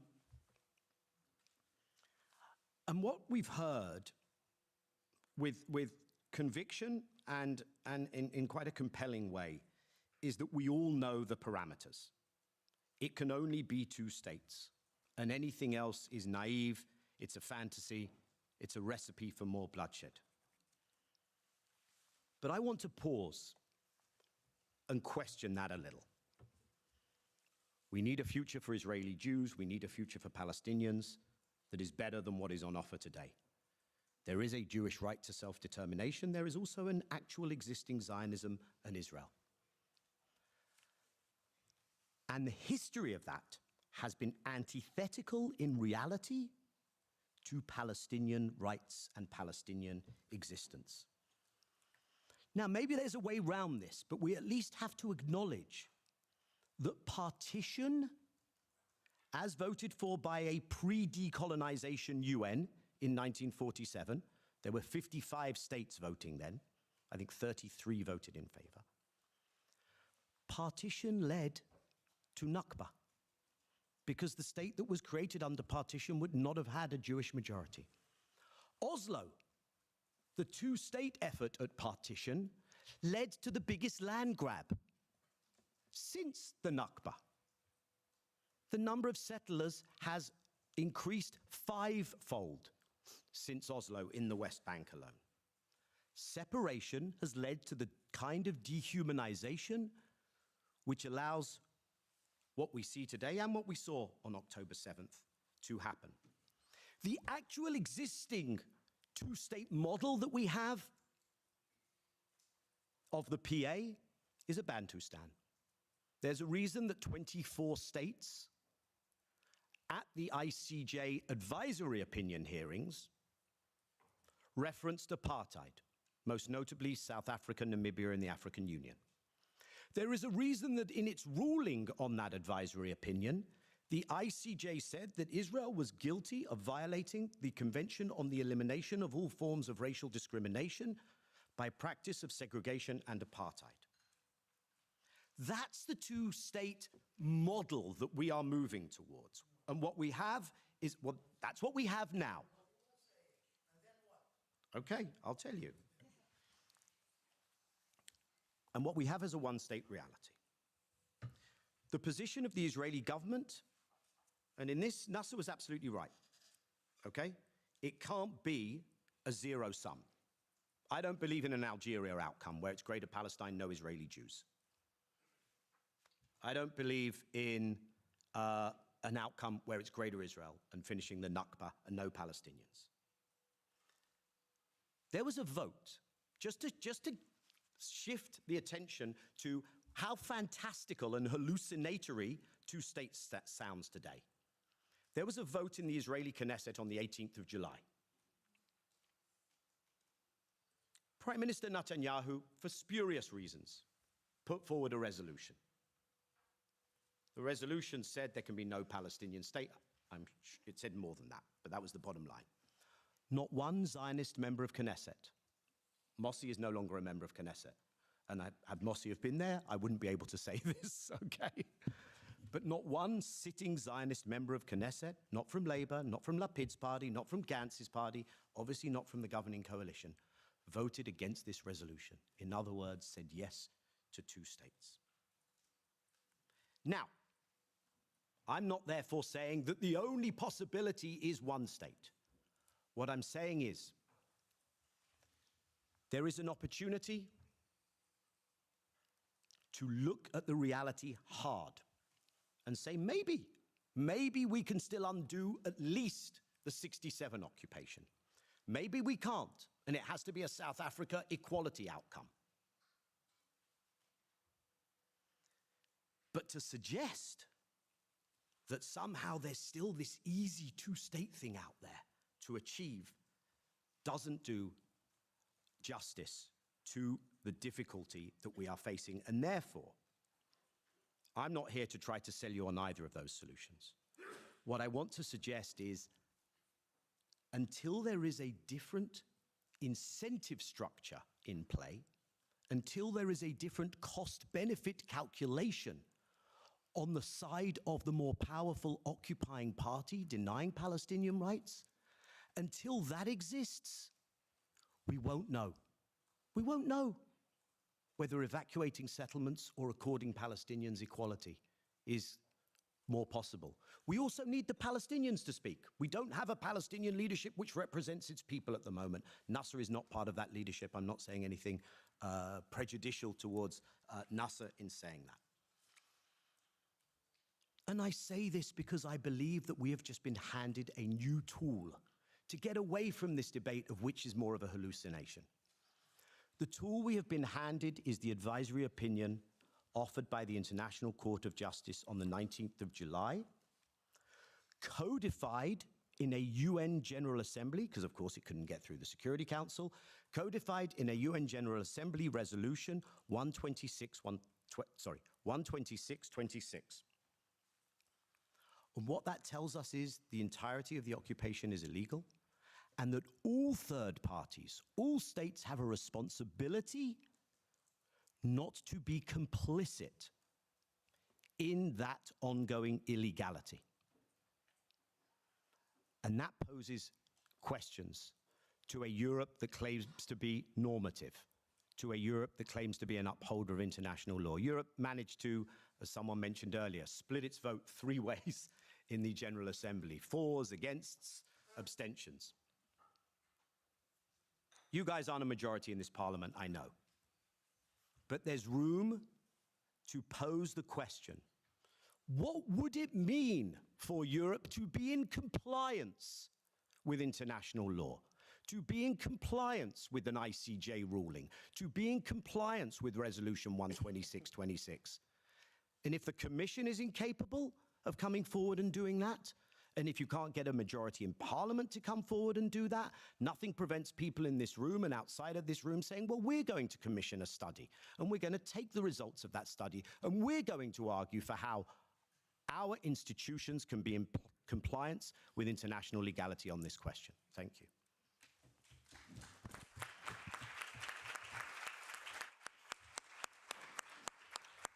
Thank you, Daniel. Always challenging the theoretical framework of the case. You are very welcome, always. We are connecting now with Diana Butu. Is not only an academician, has been linking politics to the PLO and negotiator, as Daniel in some of the past attempts to reach a permanent peaceful situation in the Middle East. Are you there, Diana?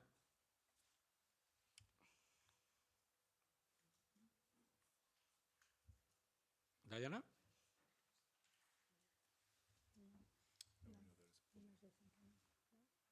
No? Difficulties connecting. She has been having difficulties connecting. Yeah, apparently we had these problems before when we tried to do a rehearsal. May I ask you, Samer Sinilawi, to have a contribution? I'm not saying on behalf of Diana, but of course from yourself, please, because we have. Thank you. I'm happy we are lucky to be having you here. back. Plan B, but I'll try to be short because I guess we have already exceeded the time, so I'll try to be short and precise. Well, I feel belonging to this place for 2 reasons. First of all, I am half Spanish, so in a way I can feel home, but I'm here trying to represent more my Palestinian people. And second, because I come and I grew up in politics in the International Union of Socialist Youth, the USI. We have managed to acquire membership for Fatah Youth in the 90s, and we became part of the Social Democrats group. I would like to make a quick comment on the argument of 1 state or 2 state solutions. I guess maybe if you ask the young generations, the Palestinian young generation, what do they prefer? Most probably, the answer will be, we are accepting both options, and we would like to leave to the Israelis the possibility to choose. If they are welcoming a 1-state full rights option, we will take it. If I will be an equal citizen to Morsi and vote to the Knesset and be a prime minister, I think these options will be welcome. Taking into consideration that today, between the river and the sea, there are 51% of Palestinians and less than 49% of Jews. So if it is a 1-state solution, it's going to be Palestinian. And the other option, the 2-state solution, is welcome. So the negotiations should be internally by Israelis, not among Israelis and Palestinians. They need to decide one direction. Because what is not accepted by the Palestinians now is the current situation of a 2-floor state, where they are in the master's floor and we are in the servant's floor. This cannot continue. And we cannot accept to continue, and we cannot accept to wait. There is a sense of urgency from the Palestinian side to have a solution now.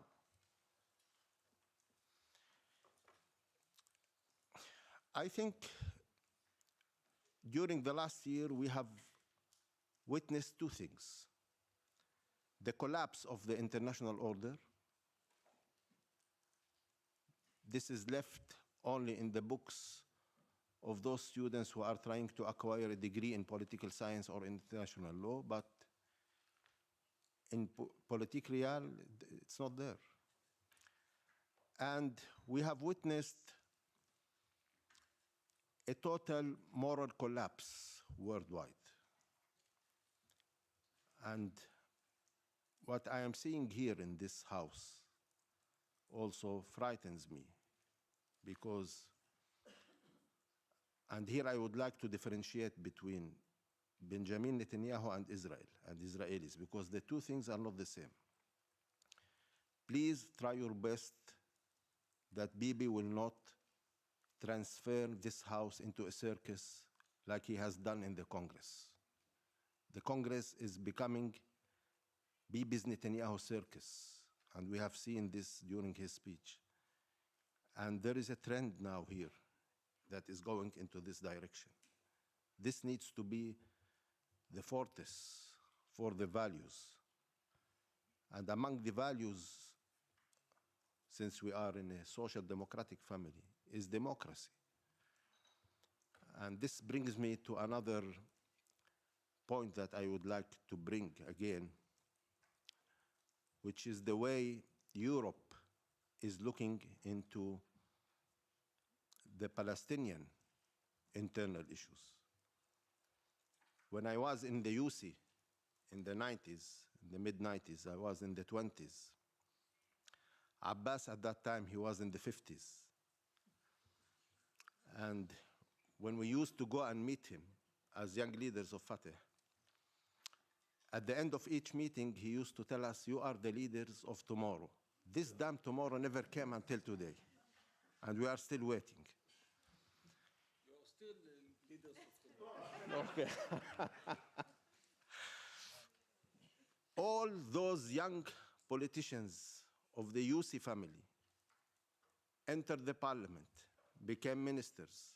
Now they are retired, and our generation are still waiting for a chance to participate in the political life. And all your government are still sleeping in the bed of the same guy that has been ruling us, not for the last 20 years. He has been number 2 since the 60s. So for the last 60-something years, he has been somehow taking decisions on behalf of Palestinians. I think this is not a Palestinian internal issue. It's a matter of principles, and we need to defend the principle of the right of the Palestinians, at least if you are not able to do something on our rights in front of the Israelis, at least be fair into trying to respect our rights to have some space of democracy, to breathe some oxygen, not to be ruled under 2 layers of oppression. I don't want to make it tall. I would like to end it here, and thank you very much for the invitation, and thank you very much to have me fill the gap of Diana. She's a wonderful speaker. I was looking forward to hear her, but we understand the technical difficulties. Thanks a lot.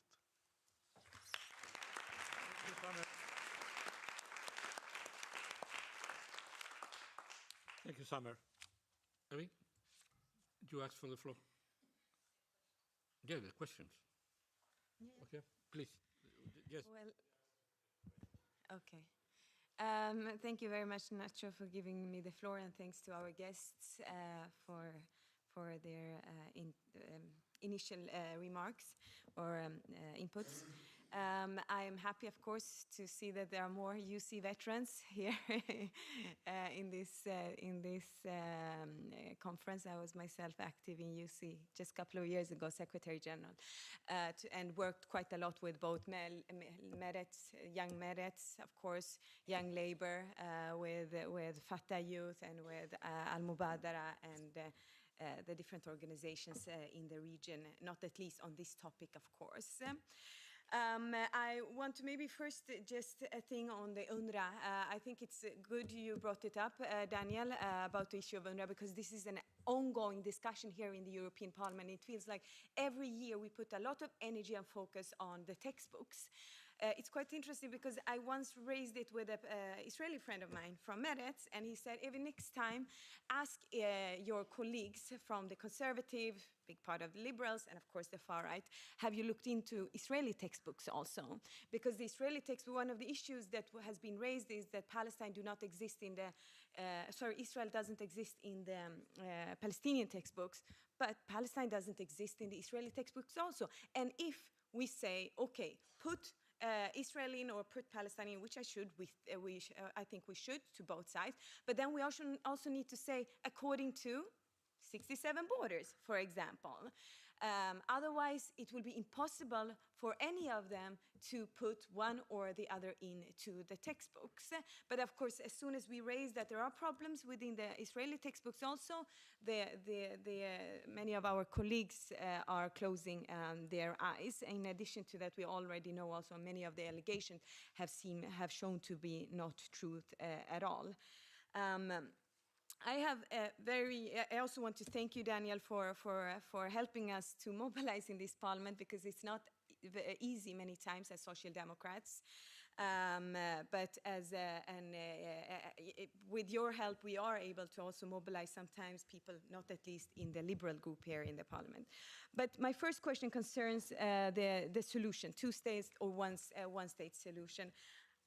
Don't we need to, at some point, at least say this is the solution to ensure that there is also some kind of steps taken towards it? Because if we say we don't care about two-state or one-state solution, then also political steps to be taken towards the solution, I mean, it will be harder to take steps to any kind of solutions. Until now, to be frank for myself, I'm still on the thought of that the two-state solution seems to be more the visible one, even though, of course, none of them might be perfect, none of them might be easy, but more realistic one. But as a part of going from words to actions, we need to do something to ensure the two-state solution. One of them is the recognition of Palestine, which Sweden did 2014, which Spain and Ireland is doing right now, which is very much important, because then we can at least in concrete way take one step towards the goal. And then also more concretely, what can we do? Would you say, for example, that a weapon embargo would be a good way forward? I think it would be important with a weapon embargo, as Israel is acting right now and killing a lot of innocent civilians in Gaza. But also, as you rightly mentioned, it's not only Gaza. Also, we see the West Bank and people in West Bank being deprived their lives and being killed. And with my own background as Swedish, but with Kurdish roots, I know very well what this kind of oppression, how it affects people. I once met a former Israeli ambassador who said that, oh, now I understand why you're pro-Palestinian, because you are Kurdish by origin. And then my answer was actually in the line, as you said, Musi, that I'm not pro-Palestine. Okay, but my answer was that pro-Palestine means that I'm anti-something, and I'm not anti-Israel. I'm pro-peace. That's where it lays, and we know that in this conflict there is an occupying power and an occupied power, and we need to admit it.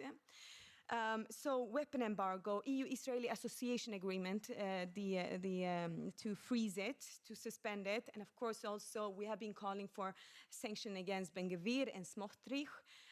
Those proposals, how would it also be received in Israel? I think, we need to do something. We need to take steps forwards, both short-term and long-term. Short-term, ceasefire, long-term, two-state solution. Thank you. Thank you, Evin. Before I'm asking Marco, do you want to contribute, please? Marco Tarquinio. Grazie. Ho ascoltato con molta attenzione, mi dispiace di aver perso, scusate, parlo in italiano, di aver perso una parte del dibattito precedente, spero di non dire cose già dette. quello che ho ascoltato stasera mi ha confermato quanto tempo abbiamo perso, quante occasioni abbiamo mancato. Se fosse sulla base, se la nostra mappa, la roadmap da qui in avanti fosse sulla base di quello che abbiamo ascoltato stasera, avremmo la soluzione, avremmo la via d'uscita. Tutto si compone in maniera... La realtà è andata veloce in una direzione diversa. Tuttavia credo anch'io che l'unica strada sia oggi quella di perseguire due popoli, due stati, perché è un punto di partenza che faccia finire la simmetria terribile, tragica, che c'è stata sinora tra un popolo, quello israeliano, assediato dalla guerra, nella terra che pure ha, e un popolo dentro il suo Stato, no? E un popolo palestinese assediato dalla guerra da 76 anni, senza Stato e senza più terra, praticamente, deve finire.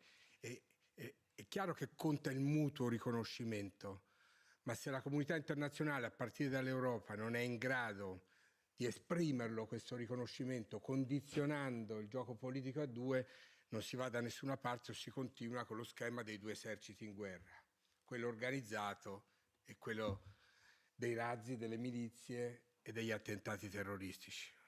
Una storia che abbiamo raccontato, anch'io ho fatto il giornalista per decenni. Sono uno che non firma appelli mai e nei mesi scorsi, nell'infuriare di quello che stava accadendo sotto i nostri occhi, mi sono lasciato tentare da un gruppo di intellettuali italiani, il professor Cacciarri, il promotore che è il professor Mazzarella, tutti filosofi, che non fanno politica o l'hanno fatta con esiti alterni, che proponevano una cosa visionaria. Adesso vi scandalizzerò con quello che dico, so che è una strada difficile anche solo da concepire, che è quella di procedere da parte europea, se avremo leader all'altezza nel Parlamento che abbiamo, nella Commissione che si va costituendo, a un gesto forte nei confronti sia dello Stato di Palestina, che andrebbe riconosciuto, sia nei confronti dello Stato di Israele, dicendo non solo e non tanto che vanno rivisti gli accordi attuali con Israele, ma vanno intessuti rapporti contemporanei e nuovi con entrambe le realtà. Perché l'Europa è detentrice di una maniera, quella di associare a sé progressivamente, anche al di fuori di questo pezzo di terra del Mediterraneo, euromediterranea, che è un pezzo d'Asia, ma che ci riguarda profondamente, altre parti d'umanità. Se fossimo capaci di questo, forse saremmo capaci di cominciare a far cadere i confini che oggi bisogna realizzare per fermare il macello a cui stiamo assistendo. So bene che la storia non si fa con i sogni e la politica ancor meno, però bisogna avere una meta. Oggi l'Europa non ha meta, sta addirittura rialzando i confini al proprio interno, come vediamo in queste settimane, però sulla scena globale bisogna che questo passo venga compiuto. Ma non so se sarebbe sufficiente, perché mi chiedo se stiamo aspettando tutti il 5 novembre per capire dove indicherà la strada col suo scettro il re del mondo. Io non sono di questa scuola. Grazie. Grazie Marco. Let's go to the answer from Daniel and Samer if he wants to join the discussion. Please, Daniel. Thanks. I mean, one thing I would just say, Evan, is in Gaza at least, there's the issue of Palestinian textbooks has been resolved by destroying every single school. So you can tell your colleagues that they don't have to worry about textbooks in Gaza anymore, if any of them raise that. I do want to forewarn that, especially in the King of the World Trump scenario that Marco just left dangling there, if there is a serious effort to fund alternatives to UNRWA, I would urge people to fight tooth and nail not to go down that path. In fact, I think questions should be asked as to what is the responsibility of the country dropping the 2,000 pound bombs on Gaza to the European taxpayer-funded programs, projects, installations that have been destroyed? And do they have a responsibility? As to your direct questions, look, the thing is, no seriousness of political purpose, I'm not saying due to the fault of anyone in this room necessarily, but no seriousness of political purpose has been put into trying to make two states an outcome. So it becomes an empty rhetorical device. I mean, let's be frank. You can't even ban settlement products. I mean, that's the lowest. If one reads the ICJ ruling, that is the lowest bar. And here, that's probably the highest inconceivable bar. And I just want to open a parenthetical and say, I don't think anything does more of an injustice almost to the genuine need to push back in an increasingly intolerant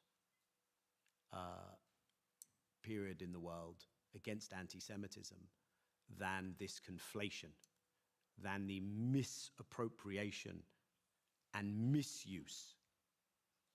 Like, if you wish ill, if you don't care at all about the well-being of the largest Jewish community in the world, which is in Israel, then yes, that's a real problem.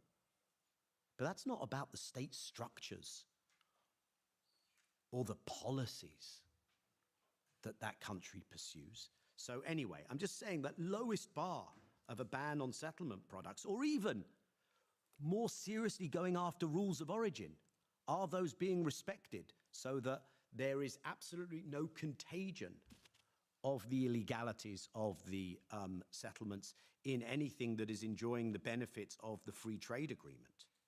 That's not happening. Recognition, if it doesn't then translate into what do you do about the fact that another state is illegally occupying the territory that you just recognized, doesn't get us very far. Now, I'll give credit. Many of the countries, well, there weren't many of them to begin with, but the countries that just recently recognized Palestine have leaned in a bit more. For instance, joining the South Africa case at the ICJ. I'm not a big fan, personally. I'm interested in what you think, Mossi. Sanctions on Smotrich and Ben-Gvir personally, or other individuals. I'm much more interested in what you said, which the UK decision just now, which is Amanah, which is a much larger organization and kind of holding enterprise, which is more significant. I mean, honestly, for some of these people, it's a badge of pride. It's not like it's ruined their next holiday in Euro Disney. To be honest, I'd rather they spent all their time in Europe rather than settling the hills of biblical Samaria. Last thing on this, which is links to the Trump-Harris question and weapons embargo. I imagine that some states are in violation of their own laws, were they to be taking a serious judicial look at that. By the way, one of the things that ICJ ruling that I insist on referring to frequently, and resolution 12626, put it into your memory. I would argue it's more important today than 242, 12626. One of the things that opens up is legal options in various jurisdictions for going after governments, for being complicit, for being in dereliction of their duty under international law, etc. So I think a weapons embargo matters. In a Trump scenario, Europe will have a lot of hard questions to ask itself. I fear that today's European political leadership is not best equipped to come up with good answers to that question. Top of that list may not be what we do on Israel-Palestine, but it should be on that list.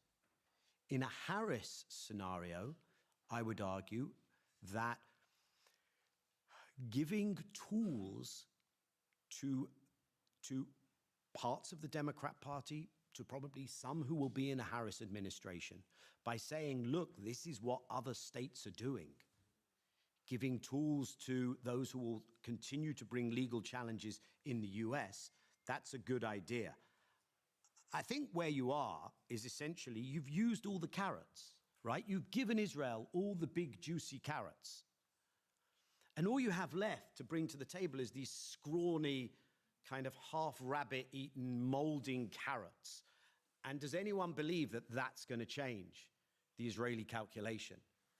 What has been conspicuously absent, and I was interested, and I haven't read that, I will go back and look for it. I was interested that Josep Borrell mentioned the announcement of the meeting led by Saudi and Norway about creating an international coalition for two states and using carrots and sticks. Let's see it. I don't like sticks, but I think it's all quite simple, really. If you do things that are wrong, morally wrong, legally wrong, violate human rights, make peace impossible, and you are treated with impunity, nay, you are rewarded with upgrades of relations, with invitations to the Foreign Affairs Council, with Abraham Accord normalization, you're going to carry on misbehaving. What we haven't tried is to generate accountability. And no one in Israel is going to thank you. No one's going to say, great. But over time, alongside being angry, I think it will be easier in Israel for people to say, of course they shouldn't have done that, but now what do we do? Because there's a cost to this permanent occupation. And by the way, I don't want the cost to be violence. What we have done by closing off avenues of diplomacy, of politics, of economic sanctions, of sports sanctions. Israel shouldn't be allowed to participate in European sport while it has teams illegally in the Israeli Football Association who are based in the settlements. That comes under the Palestine jurisdiction in FIFA. But of course, FIFA and UEFA are hardly paragons of transparent, accountable global governance. So none of that's going to happen. But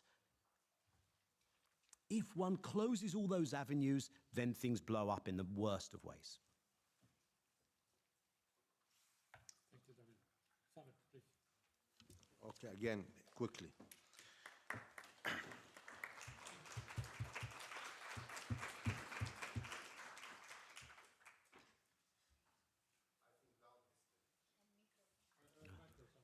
Down history, nothing can help the United States and most of the European countries to be free from the stain of being part of what's happening in Gaza now. It doesn't help. Israel is simply a bomb contractor for USA. And I've read something a couple of days ago. In 1982, it took Ronald Reagan 2 minutes, a call of 2 minutes with Begin to stop the war in Lebanon. He told him, stop. And after 23 minutes, he convened the cabinet and stopped the war. At the same time, Senator Biden was in Jerusalem meeting with Begin and arguing him, why did he listen? He should have continued the war. This same Biden today is still in the same mental jet lag. He cannot depart Biden with the legacy of being the senator, the president, most supportive to the Jewish people, and the Jewish people for him is Bibi Netanyahu, is not the Israelis. So the coalition he has created is USA, part of Europe, with Bibi against Israelis and Palestinians. Because if you ask the Israelis, they want to stop the war and they want the release of the prisoners, of the hostages. Nobody wants an open, ongoing war except of Bibi.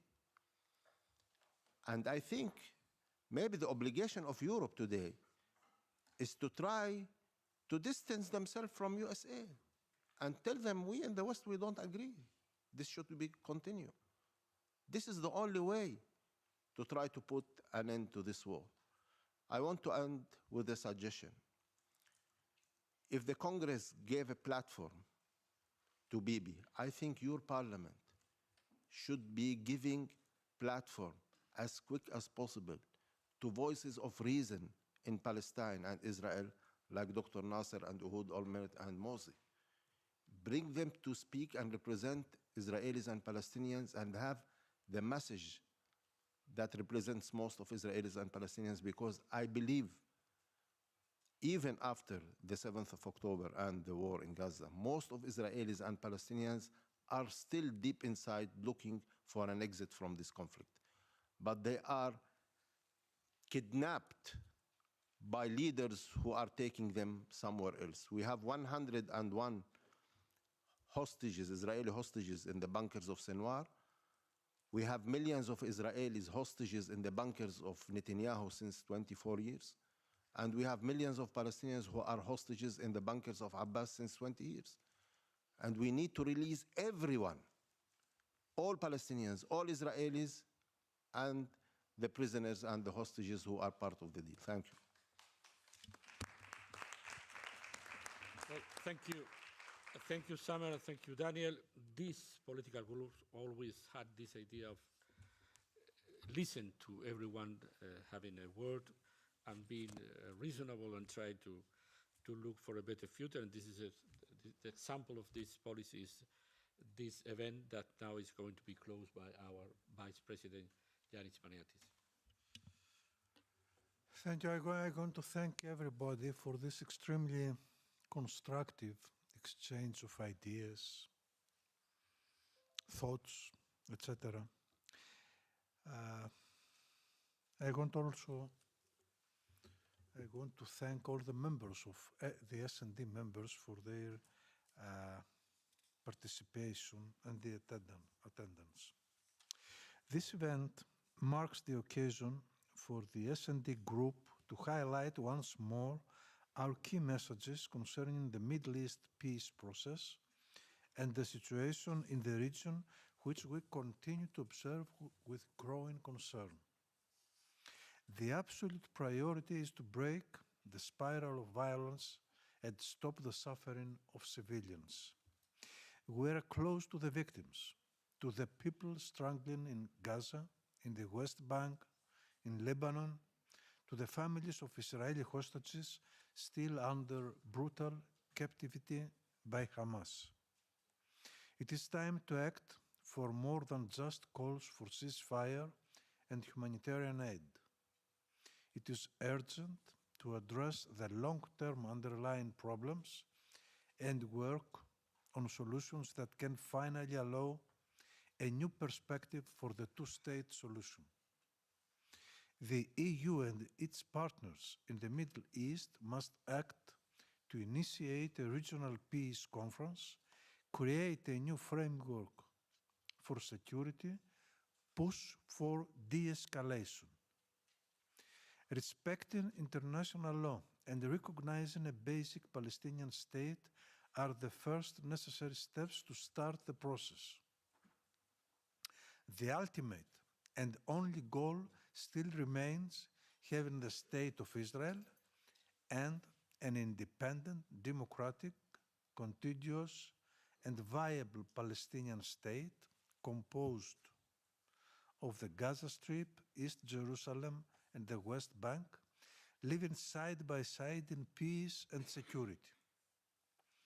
We put forward these proposals as progressives under a very difficult political and institutional context within the European Parliament. The right and extreme right forces together are deliberately ignoring the need for an objective discussion on the situation in Gaza and in the West Bank, as well as for a clear sign of respect for international law and UN institutions, and with this approach they endanger the credibility and the role of the European Union in the relaunch of the peace process. To conclude, as a symbol of our commitment to achieving peace and dialogue in the region, I am glad to inform you that the S&D Group has decided to nominate to the Sakharov Prize for Freedom of Thought the two Israeli and Palestinian women's organizations, organizations, Women Wage Peace and Women of the Sun. We are working to achieve support on their candidature, also by other groups. It would be the best way for the European Parliament to show that hope in a peaceful solution in the region still exists. Thank you very much for your attention.